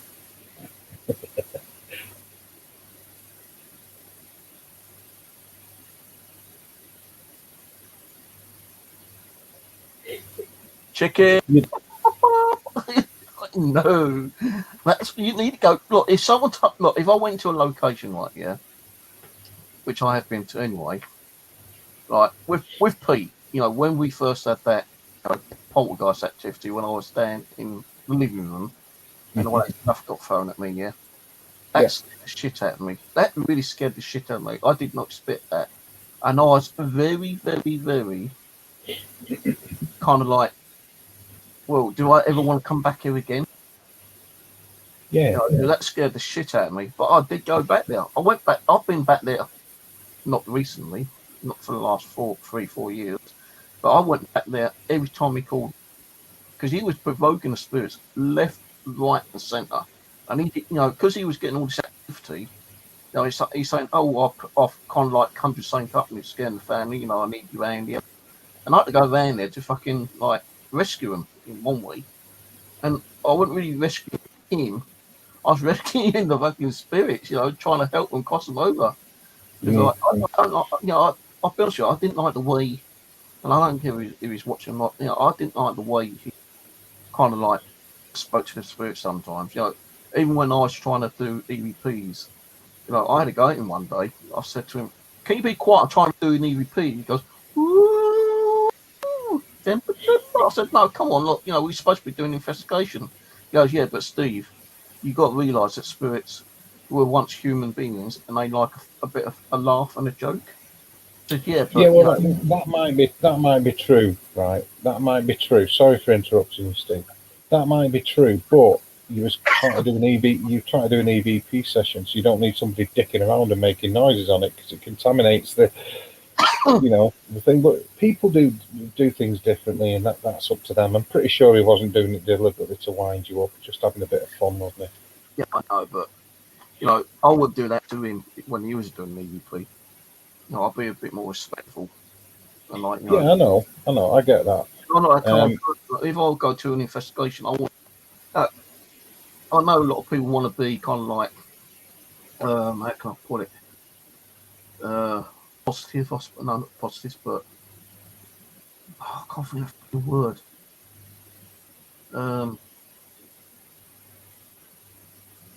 Responsible, I suppose. You know, they Okay. responsible, polite. You know, they don't stick around because they want to try and catch that evidence if there is evidence. You know, if you don't get it after a while, you know, half hour, 3/4 hour, then yeah, fine, have a little bit of sticking around. But you know, you ain't going fucking. Well, I wouldn't do it, you know, straight away like he fucking used to do it. Yeah, like I say, that I mean that's up to the individuals concerned, isn't it? I mean, for me, if it's a residential, then I feel a duty of care to the people I'm doing the investigation for.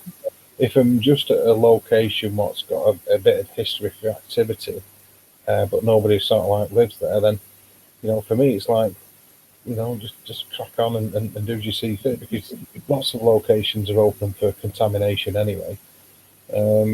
But yeah, I see your point. I mean, there isn't any of that goes on when we're out doing investigations anyway. So we keep everything quiet and just crack on. But I do a lot of residentials for people. Yeah, So just out of respect. Pardon? Most of the time when I was with him was always in his house anyway. Like we went to Chevenix Castle, we went to one of the abbeys. He took me down to Putney Village a couple of times, but most of the time he's doing paranormal. It's always in his dad's house. Ah, well, there you go, I suppose. Well, there you go. If he's in his house or his dad's house, he can do what he wants, I suppose. It seems like he's always provoking them and conjuring up a lot of activity. And when it started affecting his family, it's like, oh, Steve knows what to do. He'll come over. He'll clear him away from us. And once I felt like if I've done it properly and helped the spirits cross over, next night he's back at it. Conjuring up more fucking negativity, bringing in more negative spirits. It's affecting their family, his family again. And within fucking a week or two, I'm back over there, helping him out again, kind of thing. And well, you deal with expectation, and you deal with psychology, and a lot of people that you know what I think about that, Steve. A lot of people that are into the paranormal won't admit that psychology plays a massive part, and it can spread, it can contaminate people's feelings and thoughts, which can make things appear to happen by the very definition of what they're doing. So if, say for instance, I'm using this as an example pretty loosely, but if you're in a situation or you're in a location where somebody's messing about and it's putting you in a mood, then it will seem like the environment and the atmosphere is getting negative because you're feeling affected by the way that they're acting. And that's without taking into account any actual proper energy that might be there that's negative or positive. Do you know what I'm saying? So I get it. Let me just go back to that one. Yeah, I remember. That's the cemetery, which is over. I can't think. South Norwood, I think it is. Well, I broke my leg when I was in temp accommodation over at the Croydon Court Hotel, and it took 2 months for the fucking hospital to take the right X-ray to find out I broke the tibia. Well, that cemetery I will hopefully be visiting again in the near future because I do want to start doing cemetery work again. Especially during the daytime because nighttime you can't get there anyway, unless you hide behind a headstone and get locked in, and then you can do an investigation. But if I broke my leg during the fucking daytime, I could just fucking break every single one bone during the night time, you know, thing. So it won't be at night time. It'll be a daytime session. And I'm not going to go up into the like high ground where a lot of the headstones were kind of like overgrown. That's where I broke my leg. So when I do it, I'll be kind of like lower, kind of like ground level. Because I don't know if it was a broken. It could have been a hole from a rabbit or fox, or it could have been like a broken headstone. Put my foot in and broke it, but definitely broke my foot. So I still got the cast. That's why it's like checking the places out before. As they say in the army, prior preparation and planning prevents piss poor performance. All the P's. If we're going to do anywhere or somewhere that we haven't been before, we'll check it out in the daytime so we can see what's going about. Even to the extent of using a drone sometimes. But check it out, because if you're going back there in the dark, but you still got the cast, yeah? Yeah, I still got a cast in the cupboard in the hallway right at the back. Mm-hmm. I kept it just for a keepsake, to remind me I did break my fucking foot. Yeah, I get it. I totally get that. I can relate to that. Who's this? Because the way that he's talking, like you've done investigator. Who are you, dude? Who is it, Steve? Who are you, Ghostwatch UK? Because obviously you've been involved in. I can't remember his name, but he's always been on here quite a few times. Mm-hmm. Yeah, it's I get it. It's like I've got a few mementos. One of them being, because I got quite an hard head, me, as you like Carl alluded to. I'm always headbutting things and knocking things about in my skull for some reason. Nigel, well, pleased to meet you, Nigel. My name's Dave. I hope you're doing well, brother. Hope you're doing good, mate. Oh, Nigel, I'm no good at remembering names. No, so I just wondered. So nice to meet you, Nigel. Anyway, is a beam of wood from a pub, the doorway where I've walked in, and I've cracked this beam with my skull. I've just not seen it. I've cracked it. Luckily, I've got an hard skull, like I say, so I've just smashed this beam in half with my head. And I thought, I'm going to take a piece of that, the massive egg on my skull for the rest of the investigation. So that I remember that one really well. Really vivid colours like blue, green, and purple, big egg-shaped lumps on the skull. Oh, do you? Oh, okay, Nigel, no problem, buddy. There's a YouTube channel. I just found it. He's done ancient woods with a road that runs through. What is it? Couple of castles. Oh, okay. Annesley Hall, Newston Abbey. Oh, of course, I'm already subscribed. Yeah. Shit, sorry, miles away, man. Actually, I ain't got his notifications on. I know YouTube been fucking around again, like a lot get notifications. Yeah, miles away. What an absolute spanner. Of course, sorry, Nigel. Yeah, Tutbury Castle and what you do. Yeah. I've been subscribed for ages. I don't know why I didn't pick up on that. Miles away. Sorry, brother. Beth says she just falls into graves. Just one lump at the minute, Tammy.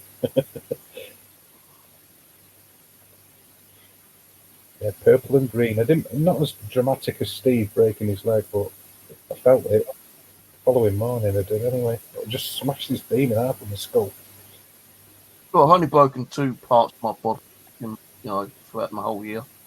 Well, if you want to call like cracking my skull open when I'm falling off a climbing frame, when I was a wee young lad, around about 10 years old, climbing frame cracked my head open.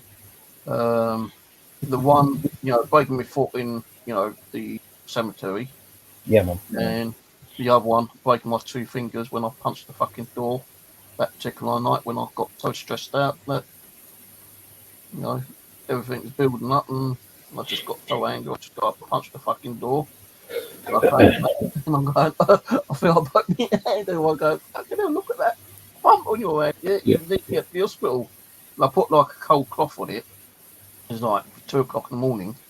And I wasn't going to ring an ambulance up. So I thought, well, I'll just keep it cold. and then I'll just wait until the morning when the bus is running, and I'll go down on a bus, and that's what I did do. And broke the two. Well, when I punched it, I broke my fingers, and they said that the knuckles they show when it heals, but I can feel the knuckles. I think the knuckles are coming back eventually, but the doctor did say that you aren't seeing the knuckles. Well, I see them, but you can feel them a little bit. But yeah, I broke those two fucking fingers. I'm still getting myself out of that grave.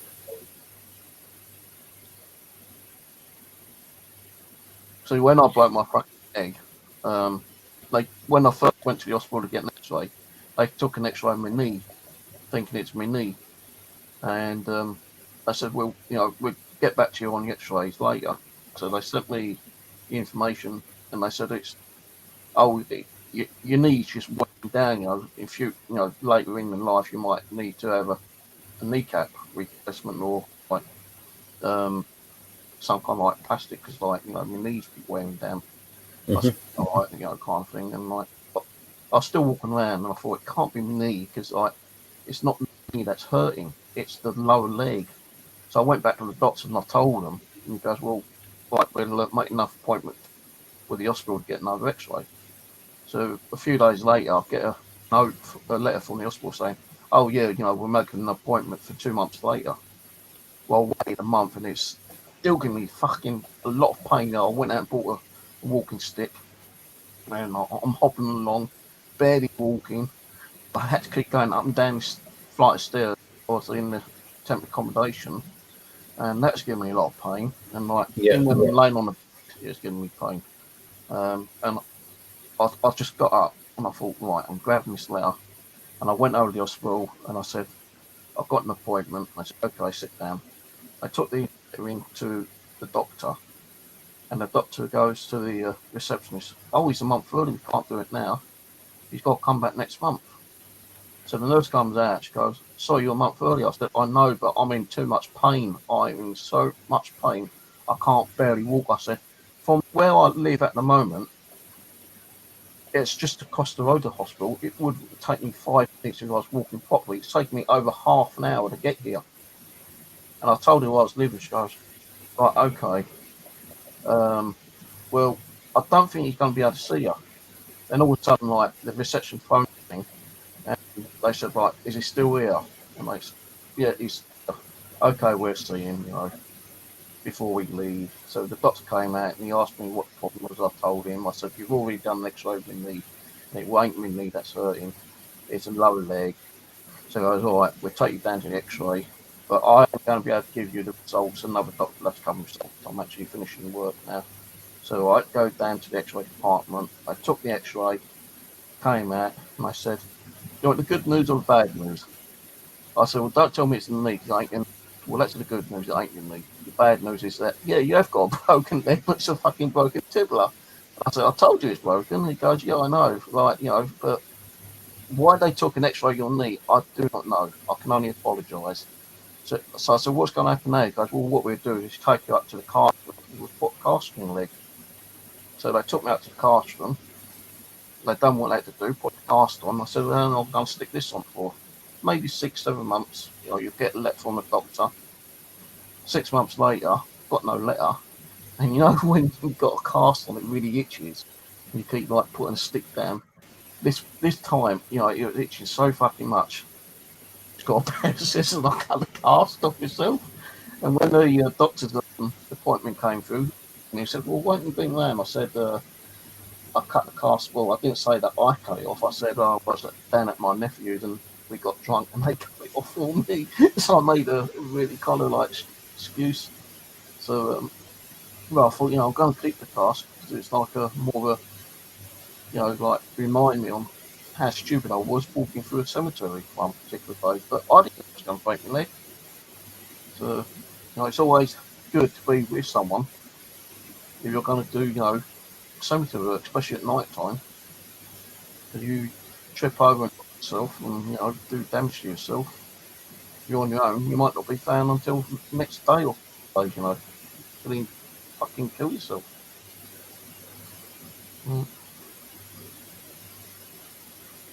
Yeah, you should always have somebody with you when you go out anyway, just for the reason of validating and corroborating any experience that you might have. Somebody's there to back up what you say, because hopefully they'll experience it too, as well as the safety aspect. No, I don't have anyone to do anything now. Even Aaron doesn't do the paranormal ghost hunting because he had that near-death experience, didn't he?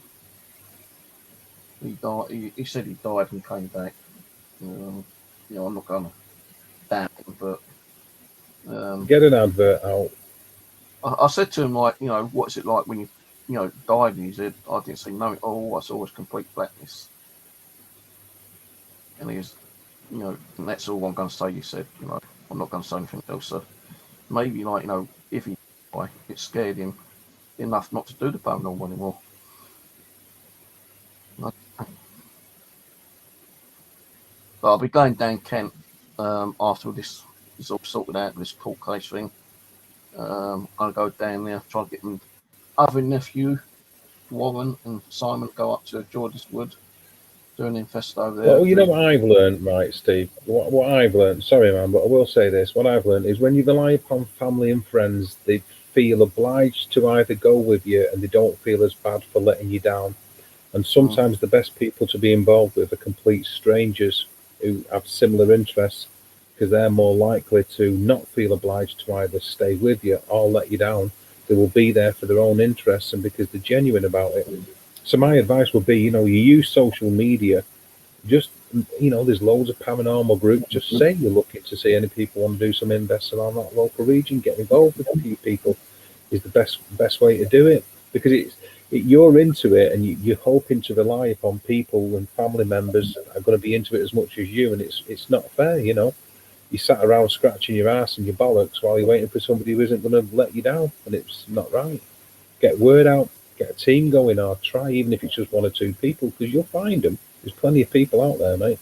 Well, that's funny enough. That's how I met Pete. Because when I started getting into this a lot more, 2014, I had no one to go out with, and I was just doing it all on my own. So I put a video out on YouTube, and I still got it up somewhere on YouTube, saying, look, if any groups out there want to team up with me, get in touch with me. I've got my own equipment. I would like to get my own group up later on if possible. Yeah. I've got why don't you come down here? And join our team and do some infests.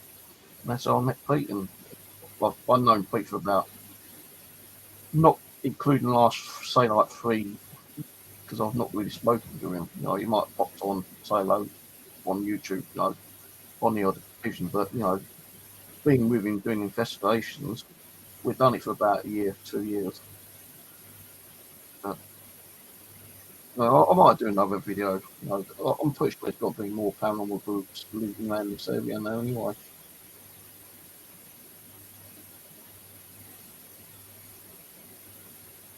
I know, like, people like you, come up and doing their best. Might just like me to go down to where he lives and doing the best over there. Someone else invited me. I can't think who the bloody hell it was, man. Oh, John, he said, like, if they ever want to do an invest, get in touch with me. Yeah. It's one of the things that's down to the individual. I mean, my mantra in life is if you want to make something happen, make it happen. Don't wait for it to happen. Because you'll be waiting around forever if you wait for other people. So I don't mind, paying all the cost of fuel, because I will tell them I don't drive and I don't have a car. Yeah. Always always offered Pete fuel money, but he always denied it. And like, he's always, gave me a meal around his house as well. So,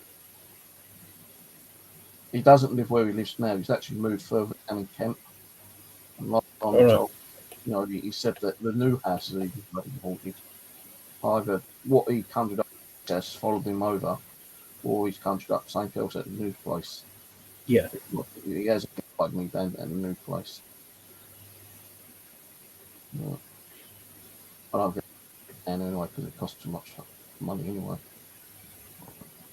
Well, yeah, it don't know. I mean, I've always been one willing to pay me own way and pull me own weight when it's come to that kind of thing. So I think, you know, if you're saying, you know, with you not having transport and not driving and stuff, if you do bump into somebody, they're aware that you're willing to do that, they're going to be fine with it. You're going to find like-minded people. It's just that they need to know that you're out there, and you need to know that they are. Once you do, you're laughing. Mm.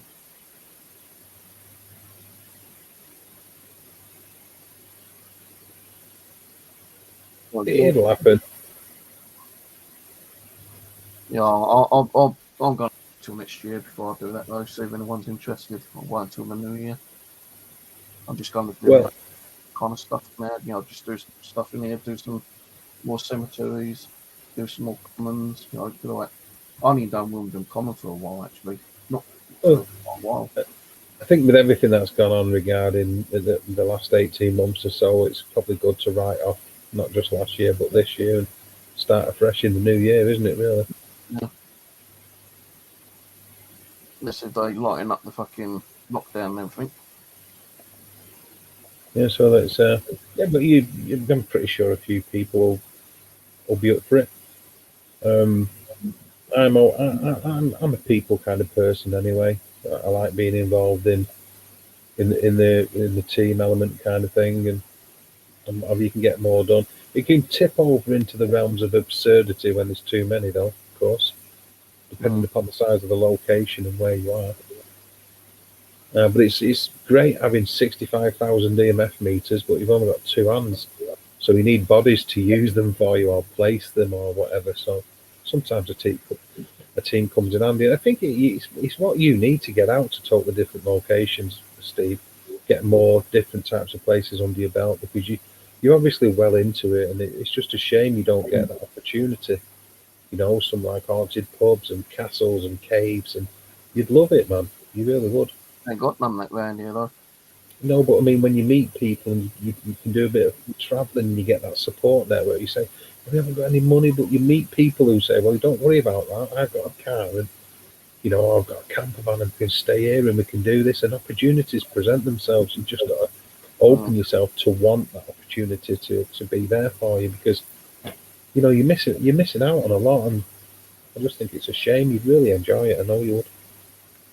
I know with like Pete, he didn't have a lot of equipment. I gave him some of the equipment that I actually, you know, had built myself. So I'm always giving stuff back to people as a, like, you know, as a thank you, and, you know, kind of a little bit of payback in one way. But I'm not lucky like some people's got 65 million fucking EMF meters, like Dave Dimlow. You know? Yeah, no. Yeah, it's ridiculous. It is getting ridiculous. The thing is what happens is when you're doing that, and you'll be able to relate to this, is you end up with 65 million EMF meters, but you end up having to buy 25,000 aluminium cases to carry them around in. So you start collecting hard cases instead as well, don't you? So it can become ridiculous. But all you need is an analytical mind, maybe an audio recorder, maybe a video camera, something like that, and a head torch so you don't break your leg in a cemetery. You know, I won't be doing no more nighttime stuff or anyway until I get someone to do it with me. But, you know, like people say, you know, people say to me quite a lot of times, you know, when is it most haunted, you know, during the daytime or nighttime? Well, it could be at any time, really. It doesn't matter if it's night or day. You know, you're going to get activity, you know, you want to do your activity. I think kind of like better because it's more kind of like darker and it seems to be more scarier. But you might get activity at location during the daytime than you would at night time. And I don't think any of that matters. I think the conditions have got to be right regardless of time, because like I said, I think the environment plays a massive part. You know, as living organisms, as sentient beings, we're completely dependent upon the cycles of the moon and the sun and everything around us. We're an integral part of the universe and the energy that surrounds us. And I think even when we become a sentient energy form that's no longer physical, the very same thing applies. So I think when the conditions have to be right, and if they're not, then you're not going to get any. You're not going to see anything, hear anything, experience anything. You know, especially if you try communication, because if they're not in the mood for communicating with you, you can speak until you're blue in the face, but you won't get anything back. Mm. So no, I don't think it needs to be night time, or I think that's complete hogwash. It can happen anytime. Yeah, could be before. Oh, well. This is Happy Detector I'm working on.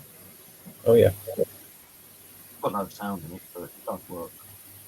It's picking up the current from what's coming off the socket from the USB port.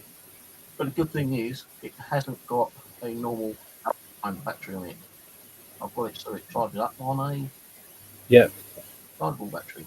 I want to start building a few devices with rechargeable batteries. Chargeable batteries and bloody expensive at the moment.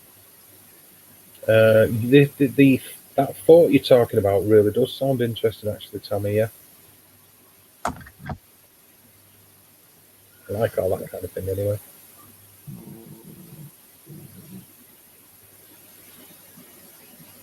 Yep, exactly, Ulrich. It's not just a case of, it needs to be dark for it to happen. And yes, That's why I pulled that one out, because at least that one ain't gonna keep changing the battery over. All I've got to do is charge that up. I've stuck back. It's one of those little rechargeable batteries, lithium batteries I've got on that one. yeah. Never Can never have too. I'm hoping. I also want to find myself like a little desktop power unit where I can just plug it onto like one of the devices when I'm building it, and not keep worrying about hunting for a fucking 9-volt battery or whatever. At least with a desktop power supply, I can run it from like 1 volt up to like 20 volts or whatever. So that's another thing I'm looking at buying. Yeah, So I'll probably exactly, exactly, Carl. I don't like this. It only happens at night, and there's no way. I've had so many experiences during the daytime and at the locations that there hasn't been activity at before. I don't believe it. I think our senses are more highly tuned at night, obviously because of the primeval element within us. It's natural for us to feel that way. The environment is quieter because everything settles down and we hear and feel things. Plus paranoia and fear, even at a low level, if we don't think we are. So I think that's what propagates this. It needs to be dark, and it doesn't need to be dark. That's absolute. No, any time at all. Well, you think about it, a lot. If residentials, they always say that their house scenes are kind of dark during the daytime. That's because of the energy, I suppose. But if it is dark during the daytime, you might get a lot more activity during the day than you might at night time, or you might get activity as both. Well, where residentials are concerned, not many people live in complete darkness during the day, though. So it doesn't.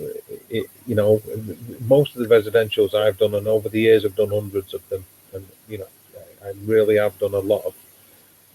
Jesus.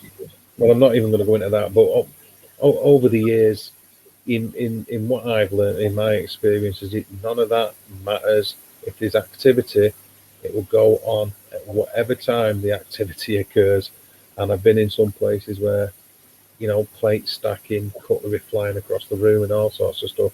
And they didn't wait until it was dark to come out and play. I'll tell you that. I've seen a few videos where people have paranormal activity during the daytime. Especially poltergeist activity as well. Things being thrown across the room and things being knocked off the wall, picture frames, and clocks on the clock mantles. Yeah. and they said that's more kind of like happening at random times of the daytime. It's like never always the same time.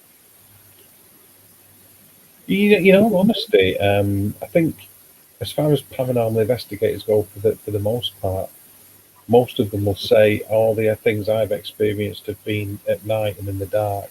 It's probably because they do investigations at night and in the dark, not because it isn't happening during the day as well. You know, because I've done a lot during the day, and even when I've not done investigations or I've not been actively doing anything paranormal related, but I've experienced something that's happened during the day. Most of the big ones, in fact, have happened during the day. I know a few paranormal investigators, not personally, but on their own YouTube channel or on social media, where they've turned around and said that they've actually got activity, when they're not expecting it to get it, during the daytime. Because most of the reports have been like, oh, it's been happening at night time between like so and so time. Yeah. It's not been happening during the daytime, but when they get there, I don't know, it's because spirits want to, start interacting straight away and try to give evidence or what. But, even the people who live there, they said, a few things have occurred in the daytime, but it's mostly night time. But when they do the actual investigation, they found out that they was getting more during the daytime than they were at night time. Well, that doesn't come as a massive surprise. I mean, given the fact that mostly, I mean, this isn't completely 100% right across the board, but mostly it's during the day. Kids are at school, people are at work. They're not even in the environment. If we're talking about somebody's house, but the thing at night time is things are still. You settle down. You're either sat down in the front room watching TV nicely and quietly, or you're in bed trying to go to sleep. So you're more susceptible to hearing and feeling things. Psychologically, you are as well because you're in downtime. But just because that's the situation socially and psychologically doesn't mean that people don't have experiences during the day. For the reasons that I spoke about earlier, I've had many during the day.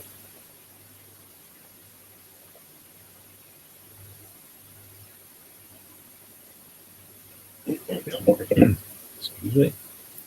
That bloody What? Was it that girl who was possessed most of the time? Was it the East Drive? Was it who, sorry, mate? I don't know if it's East Drive or not. That where that family was having a lot of activity, and it always kind of like that girl. Oh, you're on about the Enfield poltergeist? That's the Enfield poltergeist. It's going on through the day and night time, wasn't it? Yeah.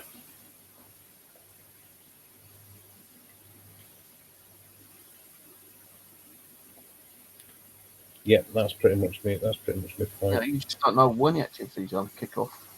But I'm not going to go into the Enfield poltergeist too much because I've looked a lot into that. Hey, watch a video on my channel, people, if you want to know more. I'm only joking. But I've done the Enfield poltergeist to death thing, and there's I know people use that as a case in point, but yeah, fundamentally it can happen at any time. I'll be back in a minute. I'm just going to put the cat out. Yeah, I'll give it a couple more minutes and get out of here anyway, Steve.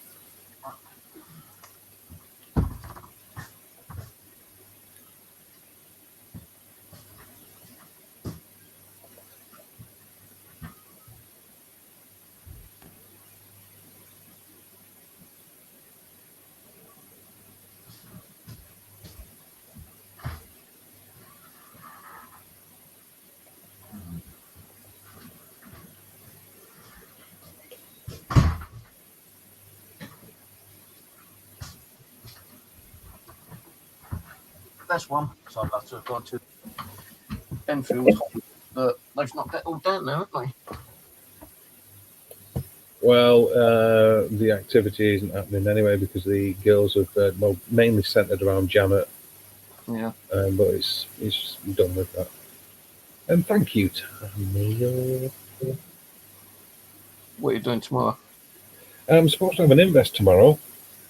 I'll find out whether we've got access to it tomorrow afternoon. And if I'm not doing an invest, I'm going to be doing a live stream, probably with an open panel. Just chuck the link out and see who's brave enough to come up. Well, you know, if I'm always brave enough to come up, I'll get you Are they? Yeah, absolutely, yeah. Absolutely.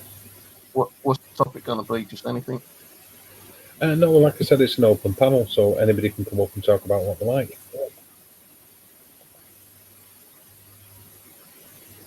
That's sort of going to be up to them. But I mean, hopefully, we'll be doing an invest. We'll get the go ahead. So fingers, legs, armpits, and knees crossed, and whatever parts of the anatomy you want to use.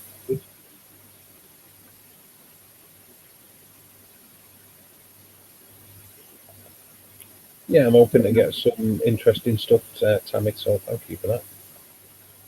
Yeah, I hope you get that video up you were saying about earlier with one you're interested. It'll be interesting to watch. Yeah, so they're always interesting. It's just good to get out as well, isn't it? Yeah.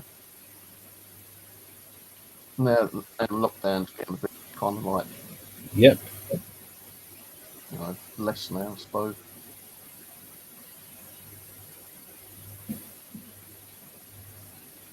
Oh yeah, I'll be glad to see the back of it for sure. Well, they were going to put one up, weren't they? But they decided not to, apparently.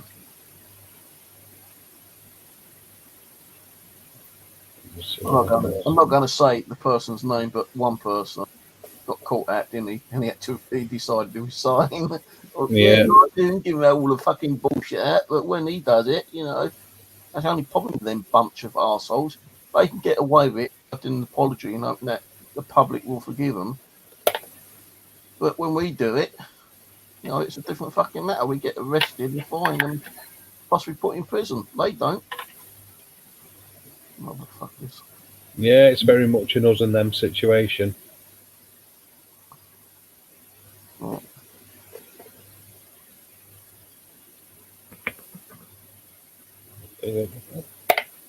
Let's turn to put batteries in this thing. All right, well, I'm going to say thanks for coming on, Dave. I'm going to All right. John as well. As soon as I get the glue fixed, I'll stick that down and I'll get that up to you. So. Yeah, it's all right, Steve. And like I said, I know you've been busy and you've had things on. It's all good. We're all good. No hassle, is it? The thing is, right, I could not find the back for it originally. And I was just having a sort out the other day through some of the old boxes. And guess what? Another one. Oh, there you go. Working on. But I haven't got the other parts. I found the two back parts and the other one, which is on the one I'm setting up to you, that had no holes or anything drilled in it. So I thought, right, I'll put that on. As soon as I put it on, like if I turn it on now, that's like that because the fucking thing has come off the double-sided tape. Yeah. I can tell by the noise. Yeah. But when you turn it on, although there's no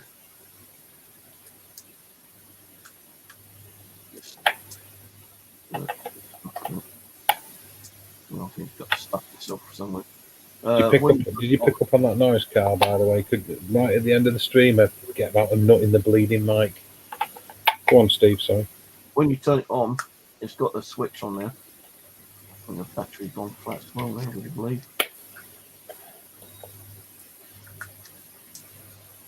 Yeah, battery's going flat on it. So when you turn it on, the lights will dim, but when you turn it up, it might brighten up a bit. But because the battery's so flat in this now, I'm going to fucking spin now. Battery's dead. But to have the lights on, you flip the switch over towards the dial button. You want to switch off the lights off, just flip it back over, and then to turn it off properly, just turn the switch down. So you and John, only ones who got these. I ain't got one myself at the moment. And this time I am actually going to be building one for myself. and get it out there and use it, and be looking forward to that. But so it's got a bit of glue on there which I can't get off. It has actually been.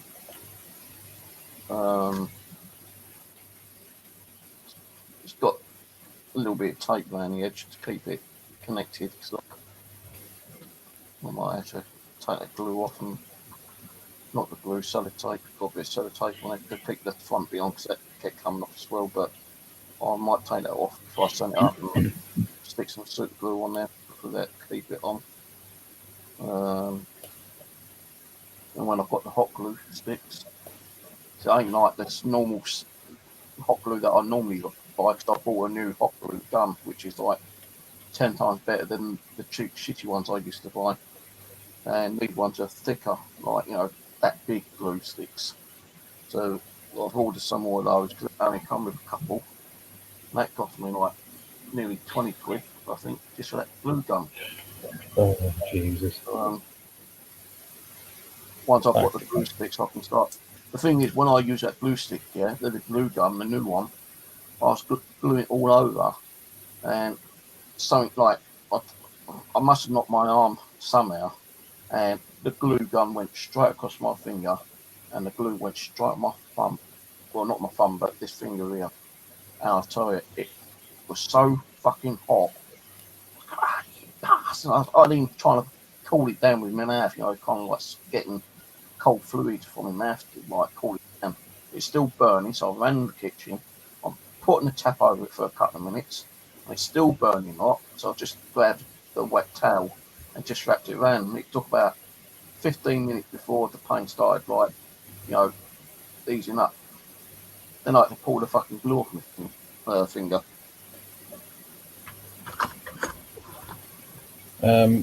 Guilty as charged, Carl. Yes, I am rummaging around you. Guilty. Looking for something.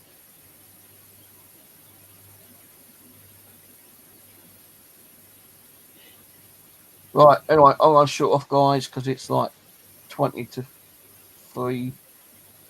I'm going to quickly go and grab myself one more quick cup of coffee before I go to bed. And, yeah, I might see you over Dave tomorrow if he does a stream. All right, no worries. I'll see you in a bit, man. All right, catch you all later. Bye, mate. Bye-bye. Bye. Bye. Cheers.